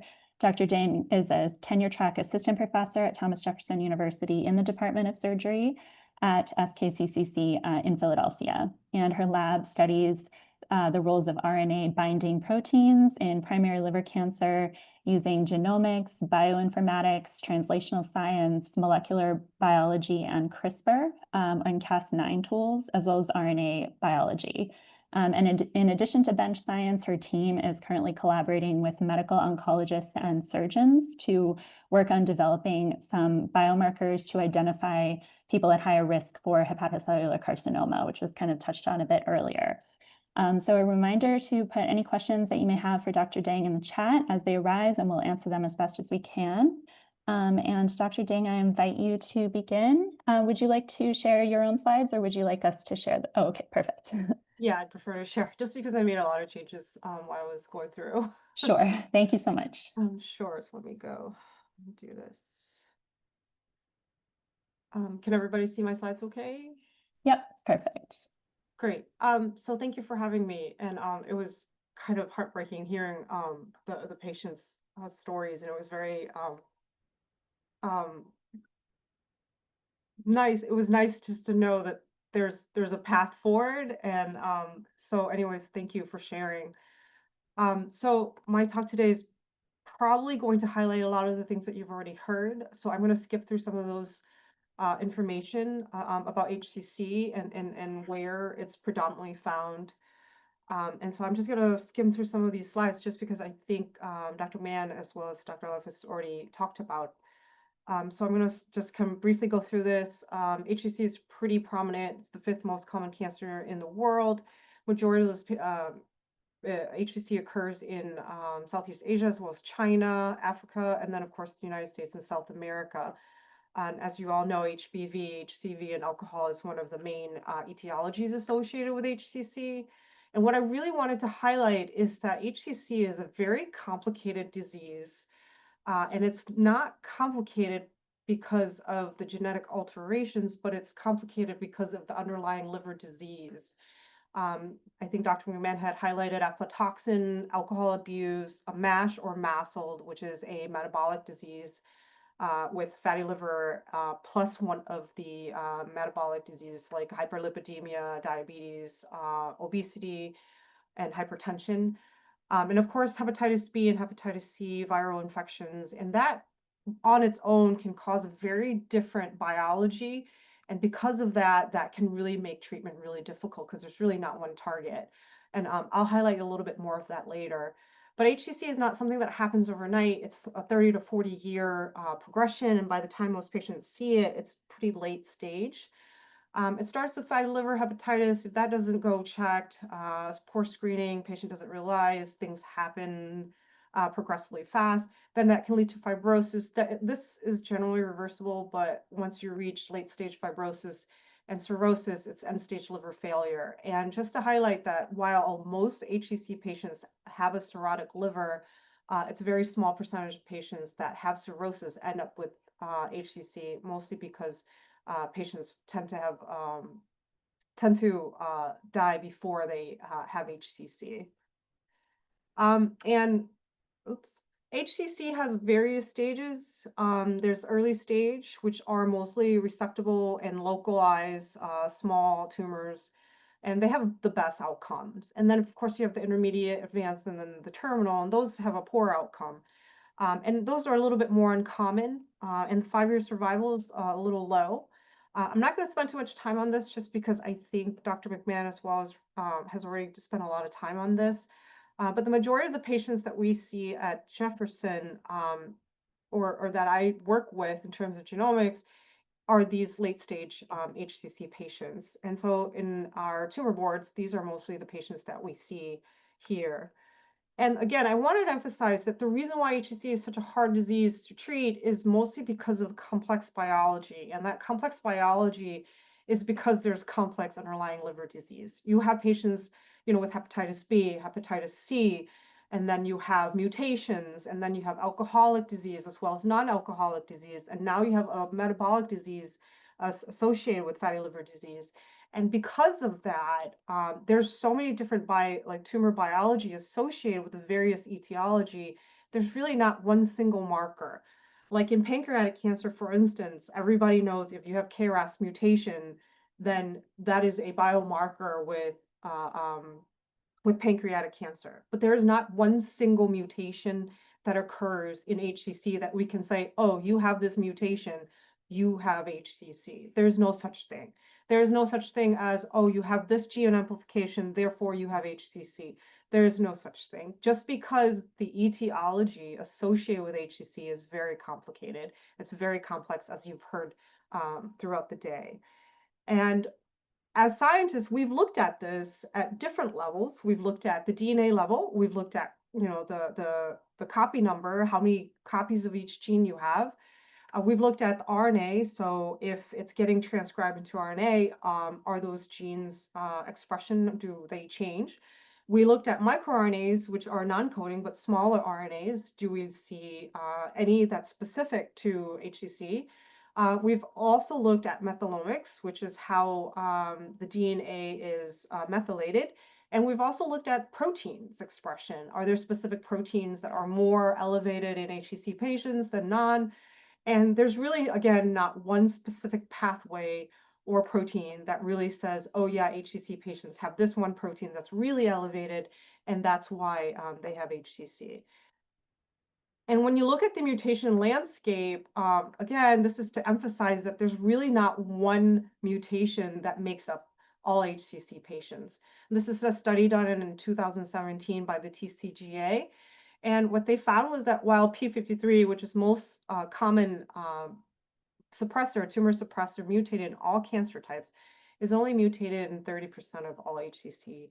And in this case, this is HCCs from various different backgrounds with hepatitis B, C, fatty liver, and then various ethnic backgrounds as well. And again, this is really just to emphasize that there's really not one single mutation. There's not really one single thing that we can look at and say, oh, this is HCC, let's give them this drug that targets this gene, and therefore we can really improve treatment.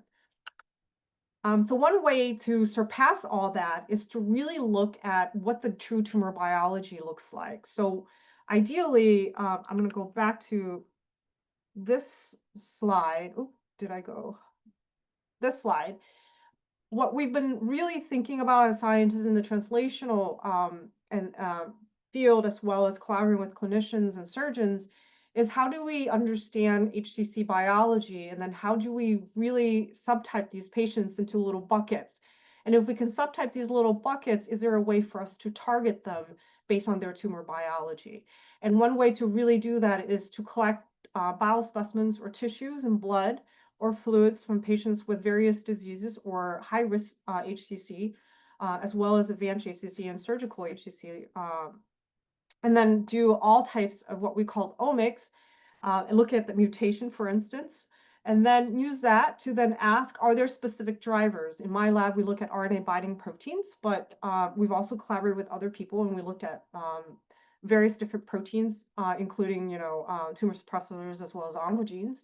And then we, in the lab, test to see if those genes really are important. So we use cell lines, various different animal models to really test this gene or genes to see if, if you knock this gene out, what happens to the cancer? Do they die? Does it not die? Does it make it worse?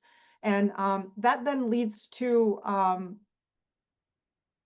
the idea of, hey, we've identified a driver. Now, can we use this information that we have to develop preclinical models where we can say, oh, if you have this gene, you're more likely to have increased risk of HCC. So let's make sure that we use this gene to follow you over time. And I think one of the speakers earlier had really mentioned using enhanced ultrasound imaging plus various biomarkers to do this. The other thing is, can we then take this information and develop drugs as well as biomarker to predict whether a patient does recur or doesn't recur, whether they actually will respond to a specific treatment or not. And the whole idea of the research that we do, as well as a lot of other scientists, is to use this information to go back to the patient, do clinical trials, and eventually get to a point where we have an FDA-approved drug that can help the patient with improved outcomes. And one of those clinical trials that TJ is also a part of is a multi-institutional moonshot program led by the National Cancer Institute in Bethesda, Maryland. In HCC right now, if you have advanced HCC, most of those patients will be undergoing immunotherapy. And what's really interesting about immunotherapy is that not every patient responds. And there are a certain number of patients that do respond, about 30 or so, depending on who you ask and what study you're looking at. But about 30 or so % of these patients do respond to immunotherapy. And one of the questions that the NCI, this is led by Dr. Xinwei Wang and Dr. Tim Granton at the NCI, one of the questions that they asked was why? Why are these patients responding to immunotherapy and why don't other patients respond? Is it because they have hepatitis B? Is it because they have hepatitis C? Is it because they have fatty liver disease? What does the tumor biology look like? And we don't know that information yet. All we know is that there's unique heterogeneity, so there's various different biologies that's occurring, but some respond and some don't respond. And so one of the hallmarks of the study is using and collecting patients' biospecimen, blood, before they are undergoing treatment, during treatment, and then after, assuming certain things go really well, they can come back for a biopsy. That's very unlikely, but we're hopeful. But so the idea is we looked at the genomics, we look at the RNA level, we look at the protein level, and then we ask questions like, oh, this patient has, this subset of patients have hepatitis B, hepatitis C, and fatty liver disease, but they have this biomarker, and this is enriched in patients that do respond to this type of immunotherapy. But there's this other biomarker that's enriched in patients that don't respond. Is this the reason why they respond? And so this is the goal of the NCI Clarity clinical trial, which is run by the NCI, and we're part of it. It's a 7-institution program that collects biospecimens from all HCC patients. And this is patients from Texas, which is mostly Hispanic, Philadelphia, majority Asians, Blacks as well as Hispanics, and then out in California as well as Northeast UMass.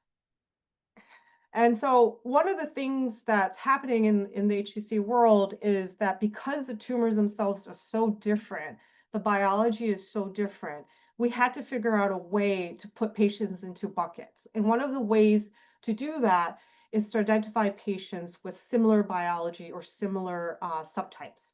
And one of the best way of doing that is by using RNA. And if some of you remember the central dogma, DNA, RNA, and then protein, RNA is the intermediary between DNA and protein. It does have a function, but it eventually gets translated into protein, but it's a really good readout. And because there is various tumor biology associated with various etiology, we wanted, as a liver cancer genomics group, we wanted to know if we can subtype these patients. The idea is if we can, and they follow in one group here or another group here, as you see in red versus blue, then we can subtype them. And if we can subtype them, then we can ask whether these patients have better or worse outcome. So if the patients like C1, who's red, who have a worse outcome, and they have the C1 subtype, is there a way for us to target that tumor biology to improve outcomes? And that's where we come in and think about, okay, this is the biology, this is the subtype. Are there specific therapies that will improve these patient outcomes? So this is something that we do here in the lab, as well as with the collaboration with the NCI. And I know there's lots of labs in Texas that's also looking at this as well, and they have clinical trials run and based on some of their subtype or gene expression or molecular subtypes. And one of the other things that we look at is looking at single nucleotide polymorphisms or SNPs or mutations that you found in germline. So these are mutations that you're born with. One of the mutations that we discovered was this one gene called NELF-E, and patients that have this mutation tend to do better. It's really interesting because it's quite rare. About 1% of the population has this mutation, but 5% of Southeast Asian patients have this. And for a patient with HCC and HBV, if you have this mutation, you actually do better. You're less likely to recur and you have improved survival. And so one of the questions that we're asking here in the lab is, are there other patients that have this? Can we use this to stratify patients and then do a prognosis assay to ask, if you have this mutation, are you more likely to do better?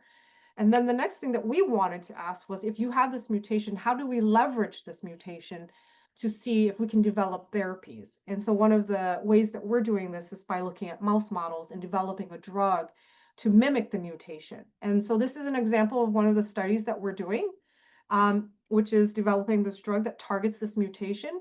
And what we do is give mice cancer. So it's a mouse model, and then we give the drugs various different days via IV injection. So it goes through the blood and it gets to the tumor. And then we use ultrasound to look at the tumors.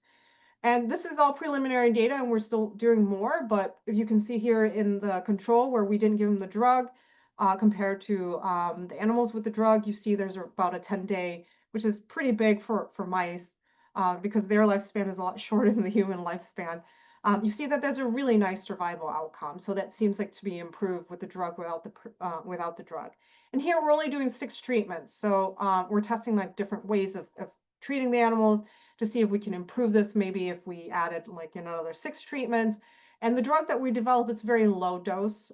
It's also very not toxic in humans, and it has a tendency to go straight to the liver and metabolized by the liver. So it's very, very efficient, as well as low toxicity. And of course, I can't talk about research and genomics in HCC without talking about surveillance and screening. I think that the 2 previous speakers have really talked about this, so I'm not going to beat it like a dead horse. But what I do want to emphasize is the things that people are really doing right now is looking for those high-risk patients that are undergoing screening, and they're using blood from these patients to ask questions in terms of genomics. So they're looking at blood and they're looking to see, hey, are there circulating tumor DNA? So the idea is, if you do have tumor and you can't really see it, most of those tumor cells have a tendency to be shedded from the tumor, so it might go into the blood. So if you detect that, plus the other stuff that you're doing during screening, can you improve improvement of detection for HCC, for instance? The other thing that we're looking at is also looking at the Gallup score, which is what Dr. Love was talking about earlier, which is an assay where you do enhanced ultrasound screening plus the Gallup score. And with that Gallup score, you're looking at gender, age, and then DCP, as well as AFPL3 levels.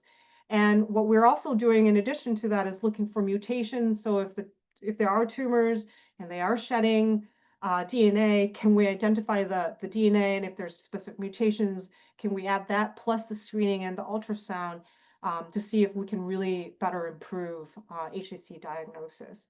So these are all the things that we're doing here at TJ, as well as the NCI and some other institutions. There's a lot more in terms of genomics and research as well. I just haven't really, I don't think I can cover all of that, but I figured I can scratch surface here for some of you. And I think that's all I have. So if you have any other questions about the research that we're doing here, or even the mutation analysis, I'm more than happy to take questions. Great. Thank you so much, Dr. Deng. This is really exciting work in genomics, and it's always good to provide hope to see all the research that's being done in this area. If you could speak more, it's interesting that you can kind of go back to the gene about to indicate who will respond to immunotherapy and who not. Could you elaborate a little more on if you found what you found about the certain different etiologies or causes of liver cancer and how they might respond to immunotherapy? So for hepatitis B and C, for example, or other types of liver disease?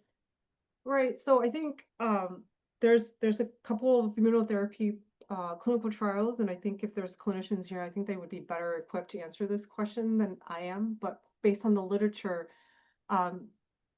there is a specific response rate for HBV versus HCV, and that response rate is much lower. And so if you don't have those, you have a better chance. But I don't think it's necessary because of the biology. It's more or less because of the inflammation and the immune system affecting it.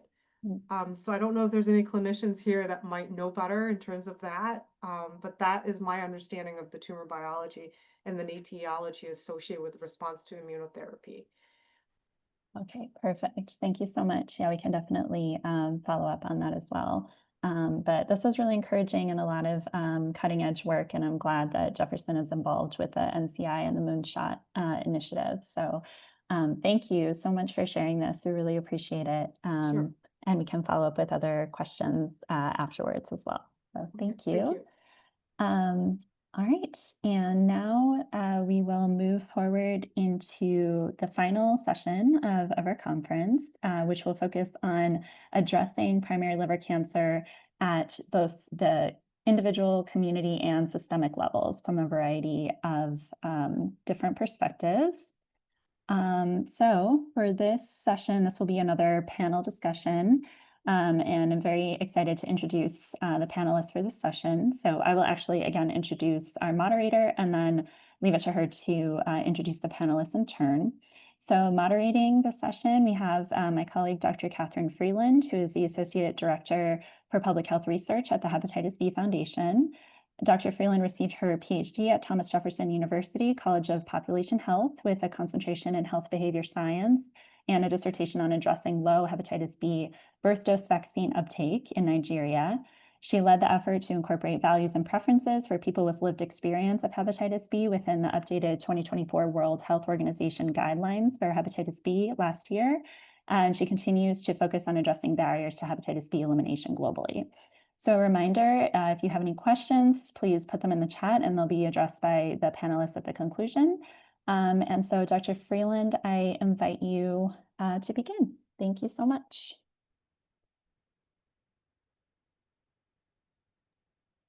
Thank you so much, and thanks, Beatrice, for that kind introduction. I am joined today by several speakers who have a lot of really inspiring work and have done some research at the community level. So I'm happy to welcome them to the virtual stage. So I'd like to first invite each of them to do a self-introduction just in the interest of time. Could each of you please describe your work and also introduce yourself as it relates to the liver cancer space? So I'll start with Yahweh. Hi, everyone. My name is Yahweh Song. I'm the program manager at the Sydney Chemo Comprehensive Cancer Center with the Office of Community Outreach and Engagement. So my work is really having a footprint in the community setting, trying to promote the community's awareness on cancer, whether it's a prevention, screening guideline, research, treatment, and supportive services. It's nice to meet all of you.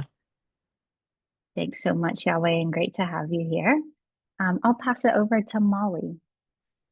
Hi, my name is Molly Bocino. I am a social worker in the outpatient oncology clinic at the Sydney Kimmel Cancer Center at Jefferson Health in Philadelphia. I cover our GI malignancy population in addition to a few others. So I work closely with our liver cancer population to address non-medical, mostly barriers to receiving successful treatment and promoting good quality of life. Thanks so much. Thanks for being here, Molly. Fiona.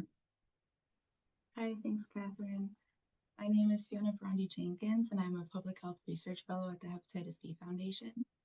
I work on many projects that are part of the patient engagement program that aim to increase patients' perspectives and needs into drug development and care. And I've been helping publish manuscripts from the findings from a research project that aimed to identify different communities' understanding of the connection between hepatitis B and liver cancer. And this research project ultimately led to the Learn the Link campaign, which I'll talk about later on. Thanks. Welcome, Fiona. Suzanne. Hi, I'm Suzanne Block. I'm a PhD candidate and predoctoral trainee with the National Cancer Institute's Cancer Prevention and Control Training Program at the Johns Hopkins Bloomberg School of Public Health. I focus on hepatitis B and liver cancer and adolescent and young adult health and well-being.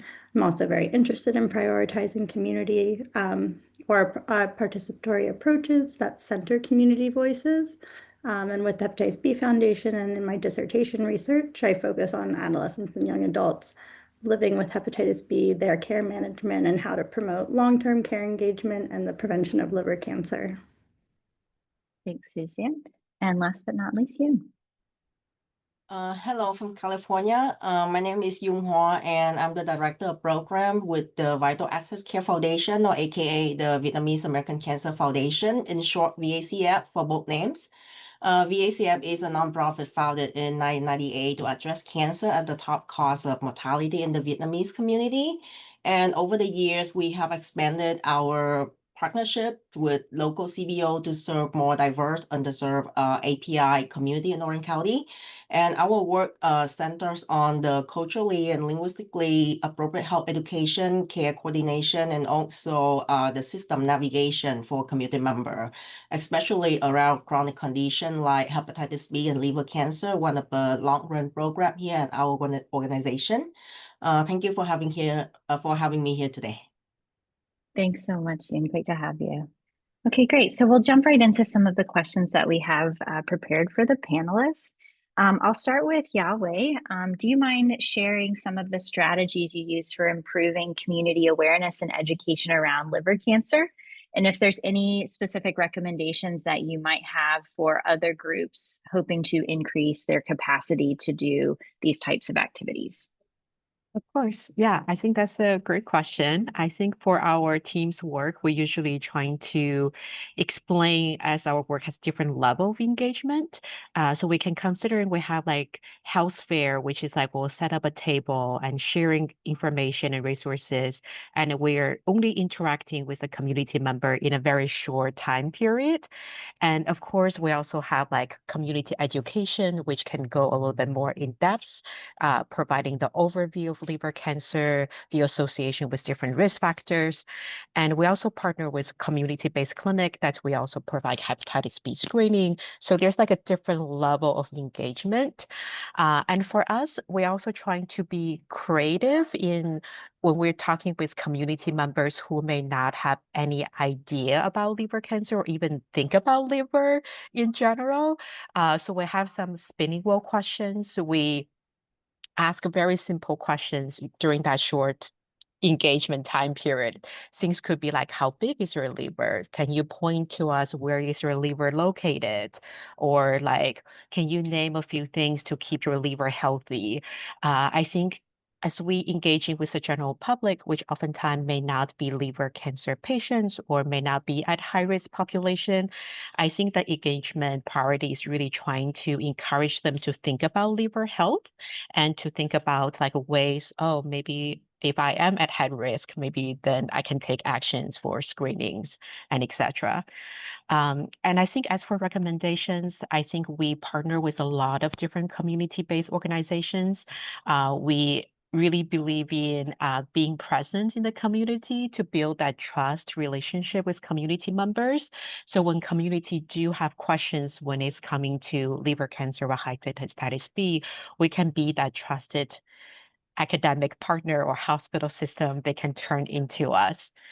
Yeah, I tried to make it Thank brave. you. Yeah, no, that was perfect. And I appreciate your strategies for making liver cancer and care more approachable at the community level and starting with really simple questions to kind of try to engage people. I think that's really smart. Really appreciate that. And Yoon, you have done a lot of work around improving liver cancer outcomes, especially among the Vietnamese communities in Southern California. Do you mind sharing some strategies that have been most effective at reaching this community and addressing some of the high liver cancer rates as well? Yeah, sure. Yeah, it's very similar to what other share. I think to address this at the community level, it's very important that we pay the attention to the culturally and linguistically tailored outreach and really to try to stay connected with the community. Like, for example, for the Vietnamese American, they face like language barrier, and there's also very deep-rooted stigma about cancer and liver disease. in the community, and there's a lot of misinformation, and there's still the belief that, you know, you get the disease or you get the infection because of the karma, because you did something bad in your past life and things like that. So we need to understand that and try to meet the people where they are and try to connect them. So we really go to the ground, go to where the community gather, like at temples, at churches, or even at supermarket. And one of the venue, especially for the Vietnamese community, is the beauty colleges. As you know that many of the members, especially new immigrant, will go into the career of become a nail salon worker, and that is where they get the training. And also senior center, and we also be out there at community events like the cultural celebration. And at those venue, we offer the education in the Vietnamese language that is respectful, clear, and relevant to their daily life. And it is very also important to understand the different within the community itself as well, because Vietnamese language is also very tricky of like the pre-75 language and then post-75 language, and know that to adjust the messages to address it. Another key strategy is to rely on the trusted messenger like community health worker or Vietnamese language media like campaign to ethnic radio show, TV, social media, where, you know, we have the Vietnamese speaking doctor or like some other trusted community leader. It could be a well-known host on the TV show or somewhat like that to normalize hepatitis B testing, normalize liver cancer screening through raising awareness and also patients sharing the life experience. So I'd say that working together is very important. And we also try to strengthen the relationship with other local CBO, the clinics and the hospital as well. So we could help the patient more like understand how the system works, help them with translation, filling out form, prepare form or appointment and things like that. So those are some, you know, of the strategy that it could make a very lasting differences in the Vietnamese community. Thank you so much. And I think you brought up a lot of really important points. And I think you highlighted the importance of social services, but also culturally competent management and care, really thinking about meeting people where they are and going to where people congregate, like the churches, temples, community college, nail salons, things like that, which I think often are things that we might not think about as ways and avenues for education. But thank you so much. I think those are great examples and things that we can apply in different settings and in different communities as well. So thank you. I'd like to turn now to Molly. I wonder if you could answer the questions about some of the most common barriers to care that patients experience and how you work to address them and what resources are often provided to patients, and if they're ever referred to community-based organizations, and how emotional coping is supported in one's patient care journey. Sure. Big question. And we've heard so much already from our patient panelists as well as some of the providers who work, you know, individually with patients, you know, and such beautiful accounts of what it's like living with a cancer diagnosis or a high-risk chronic illness. You know, I see a cancer diagnosis as something that can really affect every part of a person and a family's life. And so, you know, barriers can arise in a lot of different areas, you know, practical issues like transportation, financial or insurance issues, social issues, accessing care at home or availability of different forms of social support, community support, and then, you know, emotional and mental health barriers like depression, anxiety, complex PTSD, like we heard a little bit about before. And, you know, generally, if people are struggling with psychosocial issues prior to a cancer diagnosis or a new chronic illness, chances are those barriers will be exacerbated in light of a new, you know, major health update. And so, you know, in a big city like Philadelphia, where I work, it's really common for our patients to struggle with transportation to their appointments. And we have a couple of strategies to try and assist with that. We have a service that we use that can help to schedule Uber and Lyft rides for oncology treatment appointments. There's been sort of a growing trend in certain health insurance plans to offer a sort of limited transportation benefit. And we get creative with different financial grants to help, fund things like Uber and Lyft rides for patients that don't have another way to get to their appointments. Another big impact is loss of income for patients that aren't able to work during treatment. A lot of people don't have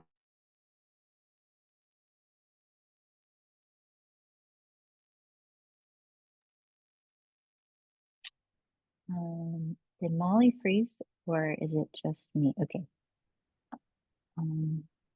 Sorry, Molly. It looks also like additional costs for their medical care. Well, as my internet. yeah, you froze for just a second. Okay. And yeah, sorry, I think we heard you jump in at when you were just talking about costs for medical care. Gotcha. Okay. Yeah, so I mean, I think there's a lot of factors that can affect patients' ability to keep up with all kinds of different medical costs, whether they be non-medical or medical copays and bills. Obviously, I'm biased, but I do think that the oncology social worker on the team is a really amazing resource and a great place to start if you're feeling really overwhelmed with some of the barriers that are making it difficult to live well during treatment or just in light of a new diagnosis like this. And so, we're trained really to help intervene directly with mental health support or connecting patients with other resources, whether they're through the health institution or through the community. So often there are internal resources at the healthcare institution that can assist with overcoming some barriers. And there are also lots of community organizations. So there are often local organizations like charitable foundations and other groups that can help, as well as some national groups like, big groups like Cancer Care, Patient Advocate Foundation that can help in some of the financial and insurance barrier areas. Emotionally, patients, I think, are dealing with a lot of change following a cancer diagnosis, layers of loss, a lot of grief associated with changes in your sense of self or identity, your physical health.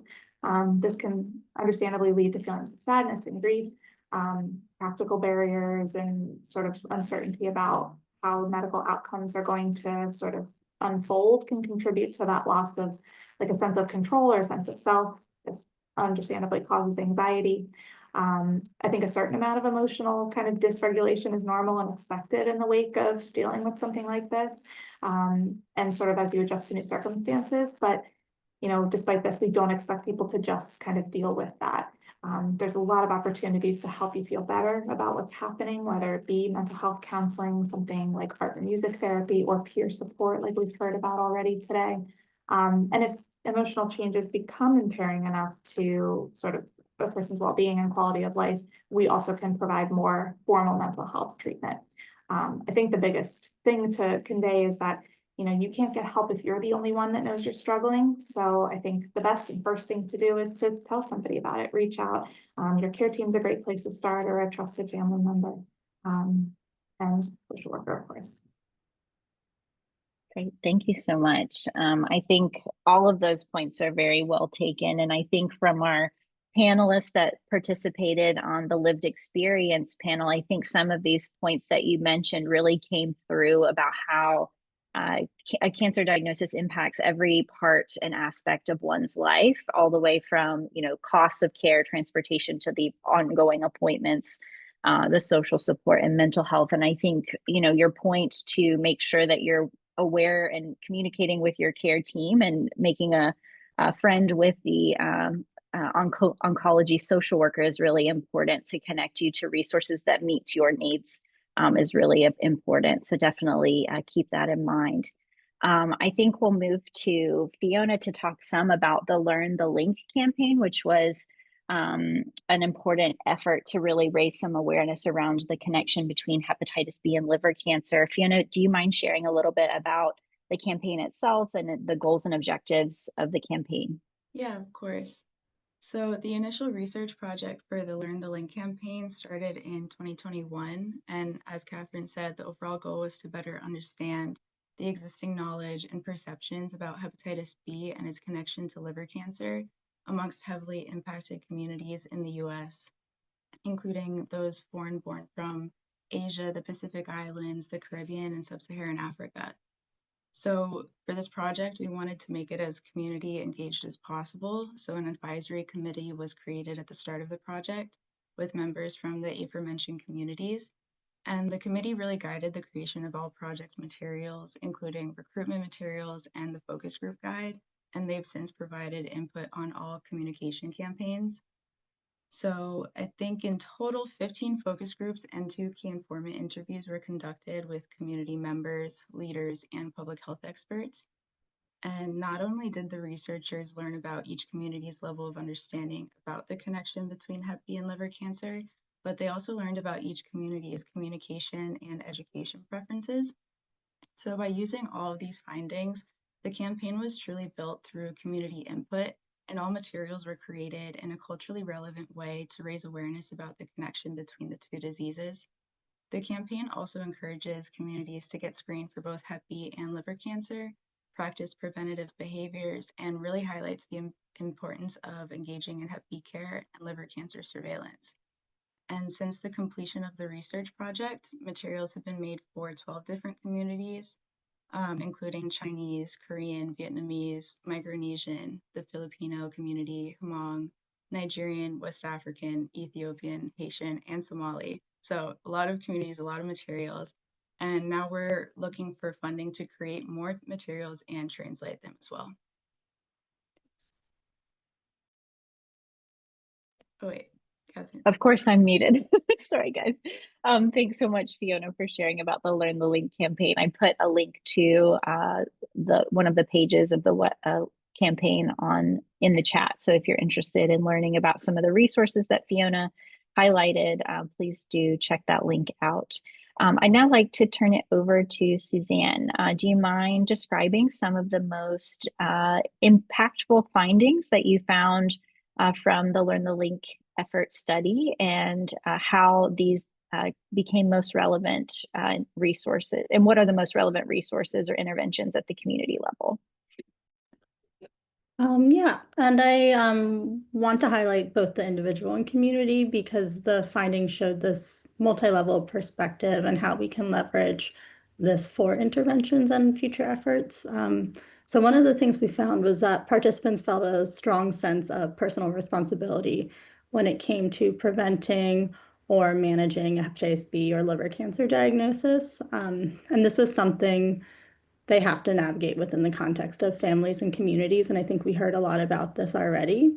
And so in these findings, there was an emphasis on maintaining a healthy lifestyle and taking personal control over their health, while also valuing the thoughts and perspectives of their family and communities.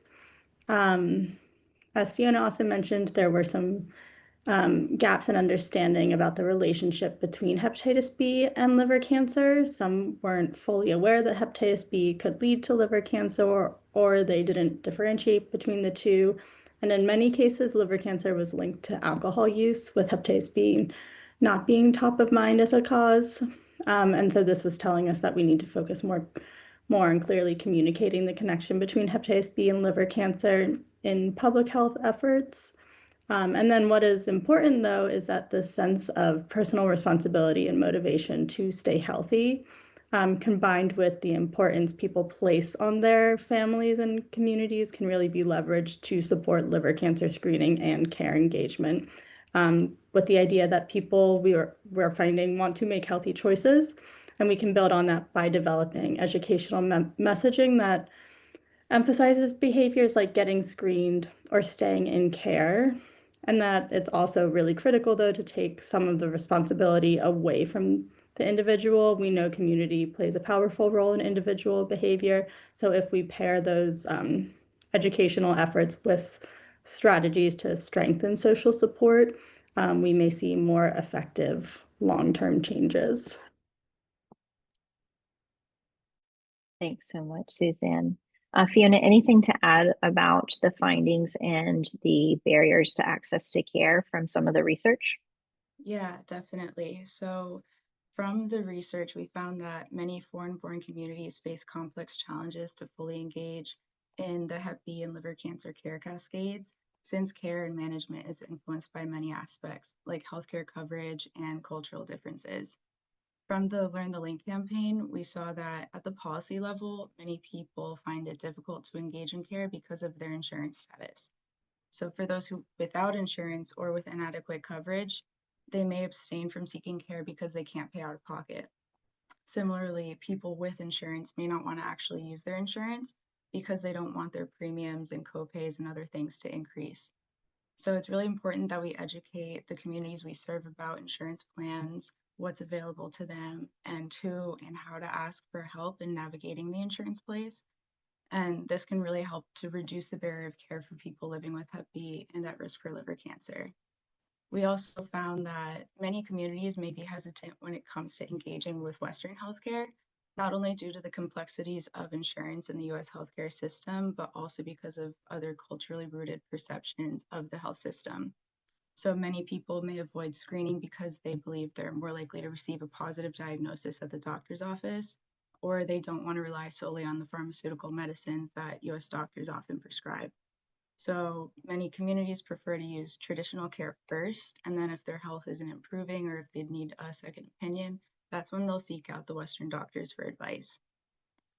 So with that, the best way to navigate this is to explain the importance of screening and early detection, frame messaging around the idea of staying healthy for one's family and having that community support, social support, and helping the communities that we serve navigate the discussions with their doctors about the best way to incorporate traditional care practices into their clinical care plan.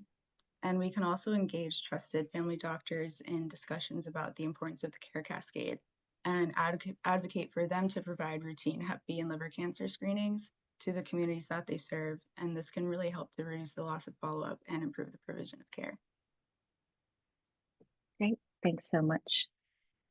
I would like to turn to Yahweh. I wonder if you could share a little bit about how you work to achieve collaborations between communities and health systems and build the trust between those two, and how can we work to expand this beyond just Philadelphia, maybe?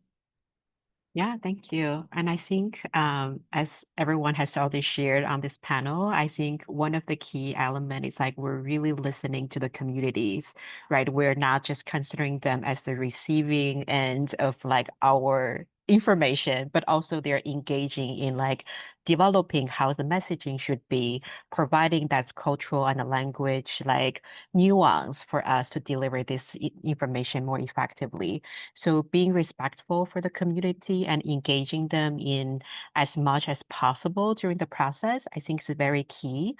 And as healthcare providers, I think oftentimes we also need to be respectful for when community inviting us into their space. I think it's a really important thing that like we're invited into the community space. We're mindful about the environment. We're mindful about the need. So I think it's we want to make sure we're in like there's no weird power dynamic. We're on the equal field. And also, I think it's important, like when the community need our support, sometimes it could be like maybe they're doing wonderful programs, but they are lack of like program evaluation.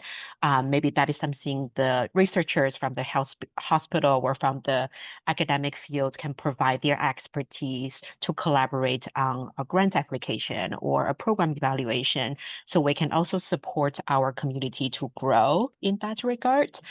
And also if there's like community health worker, I think someone mentioned that earlier, I think that's another great opportunity for us to provide those additional trainings and resources and sharing what are the resources available from the cancer center or hospitals, because sometimes that's the information gap that is really make it difficult for people to like navigating the landscape or the healthcare system for liver cancer. And as I mentioned earlier, like being consistent, like show up for community, I think that is definitely very, very important. And I know today we have many patients, survivors, like families join the call, maybe finding your local hospital settings, like supposedly cancer centers or hospitals all have an office of community engagement or a like office.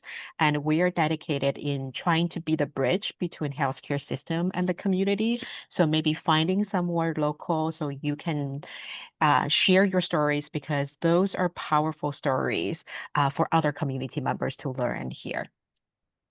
Thank you.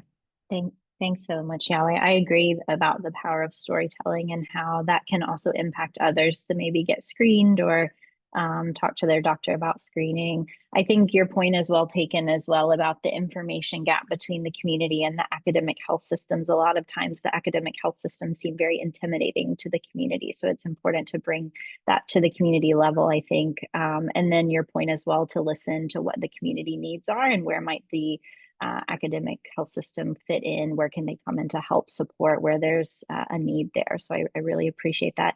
I wonder, Yoon, if you could speak from the community side, what helps strengthen that collaborative relationship between academia and the community, and what is really beneficial from your side at the community level to have a successful partnership?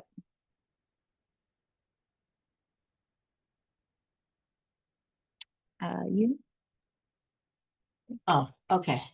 It's like from the community perspective, I really appreciate, how Yahweh shared before about the recognition of how important it is for the CBO and the community partner, because I think that it is essential that when the community organization are treated as an equal partner in the prevention effort, we can reach even much more the high-risk population and could be more effective in addressing cancer disease and hepatitis B.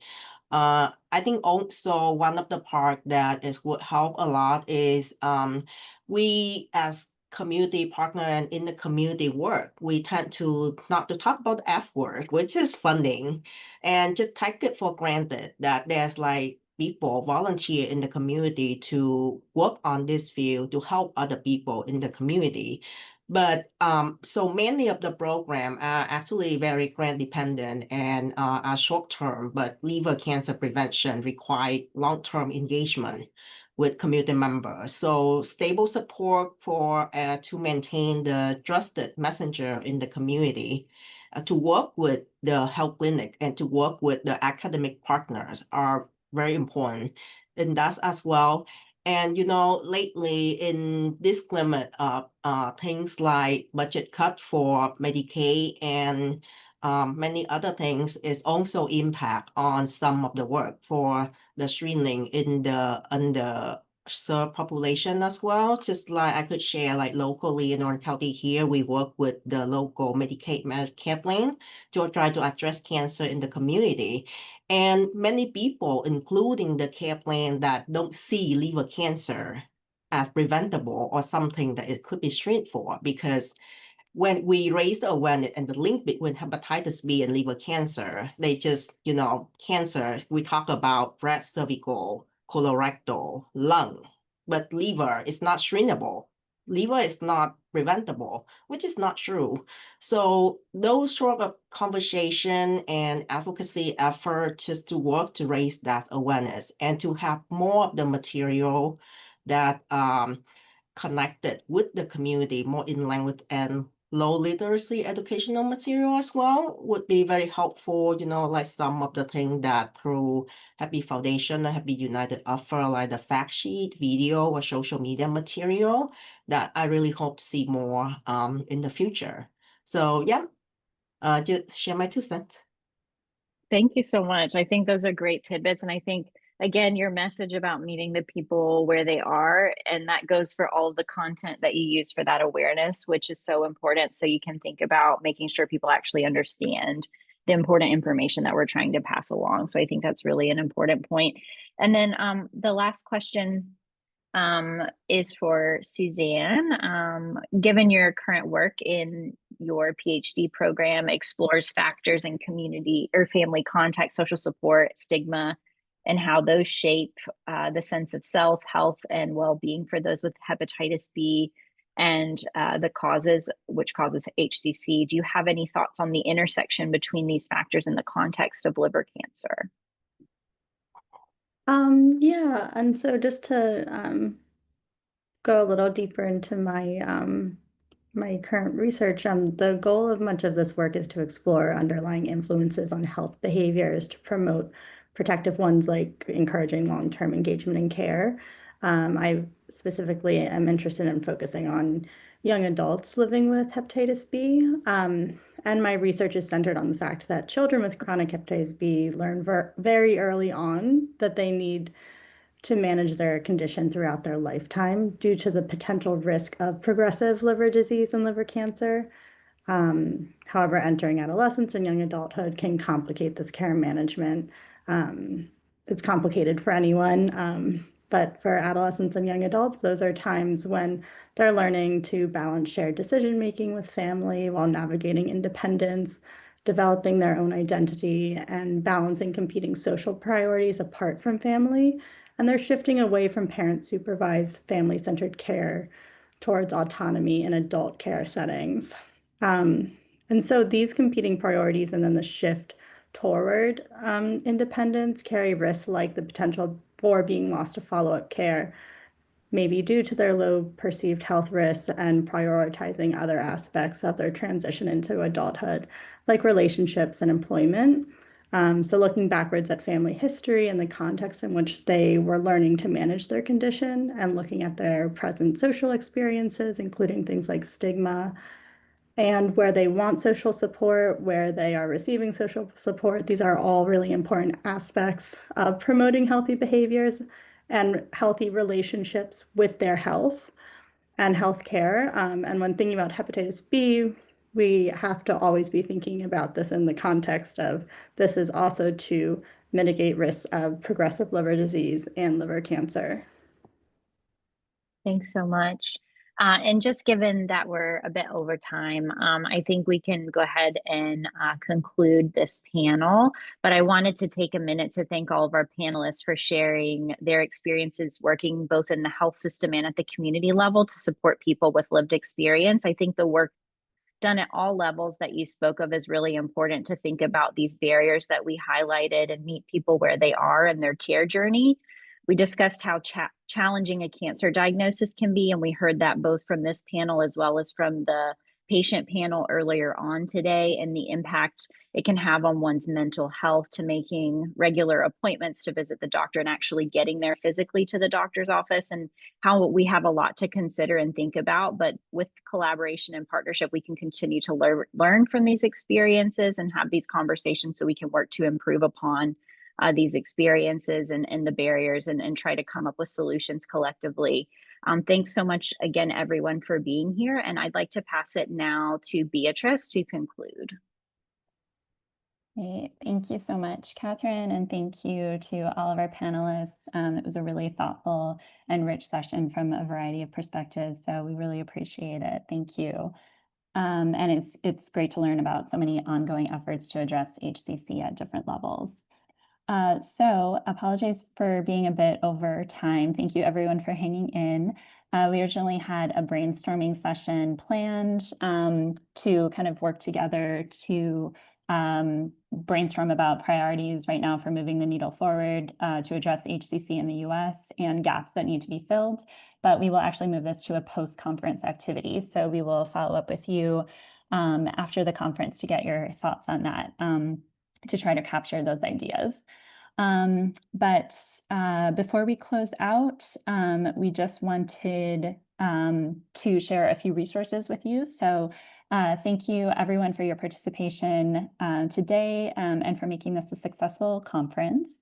Some resources to share are, the first is our storytelling program, which is managed by Michelle, who moderated our lived experience panel.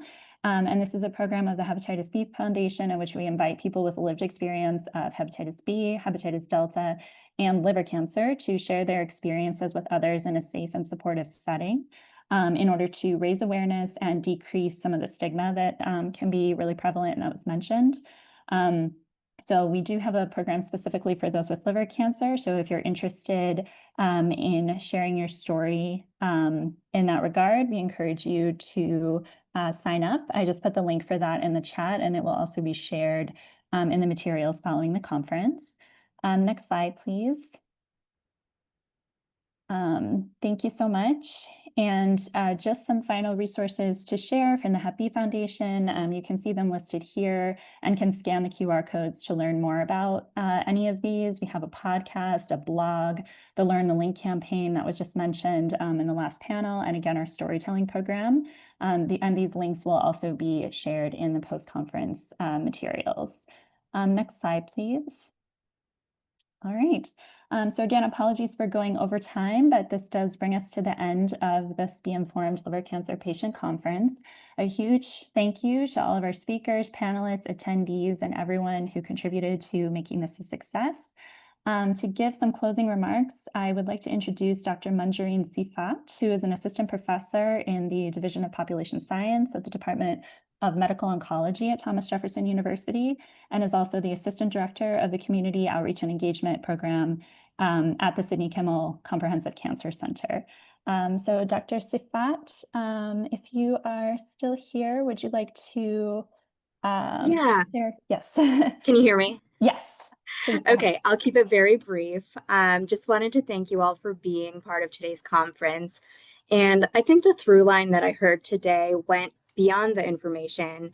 And it was more about, despite how complex liver cancer can be, the connection, compassion, and community can go a long way in improving outcomes. So we heard from brilliant researchers and providers, but I think what made this conference unique from others that I've attended, or maybe I've just not been attending the right conferences, is that patients, caregivers, and advocates, and really the community perspective is quite unique and can really make a difference when it comes to patient outcomes.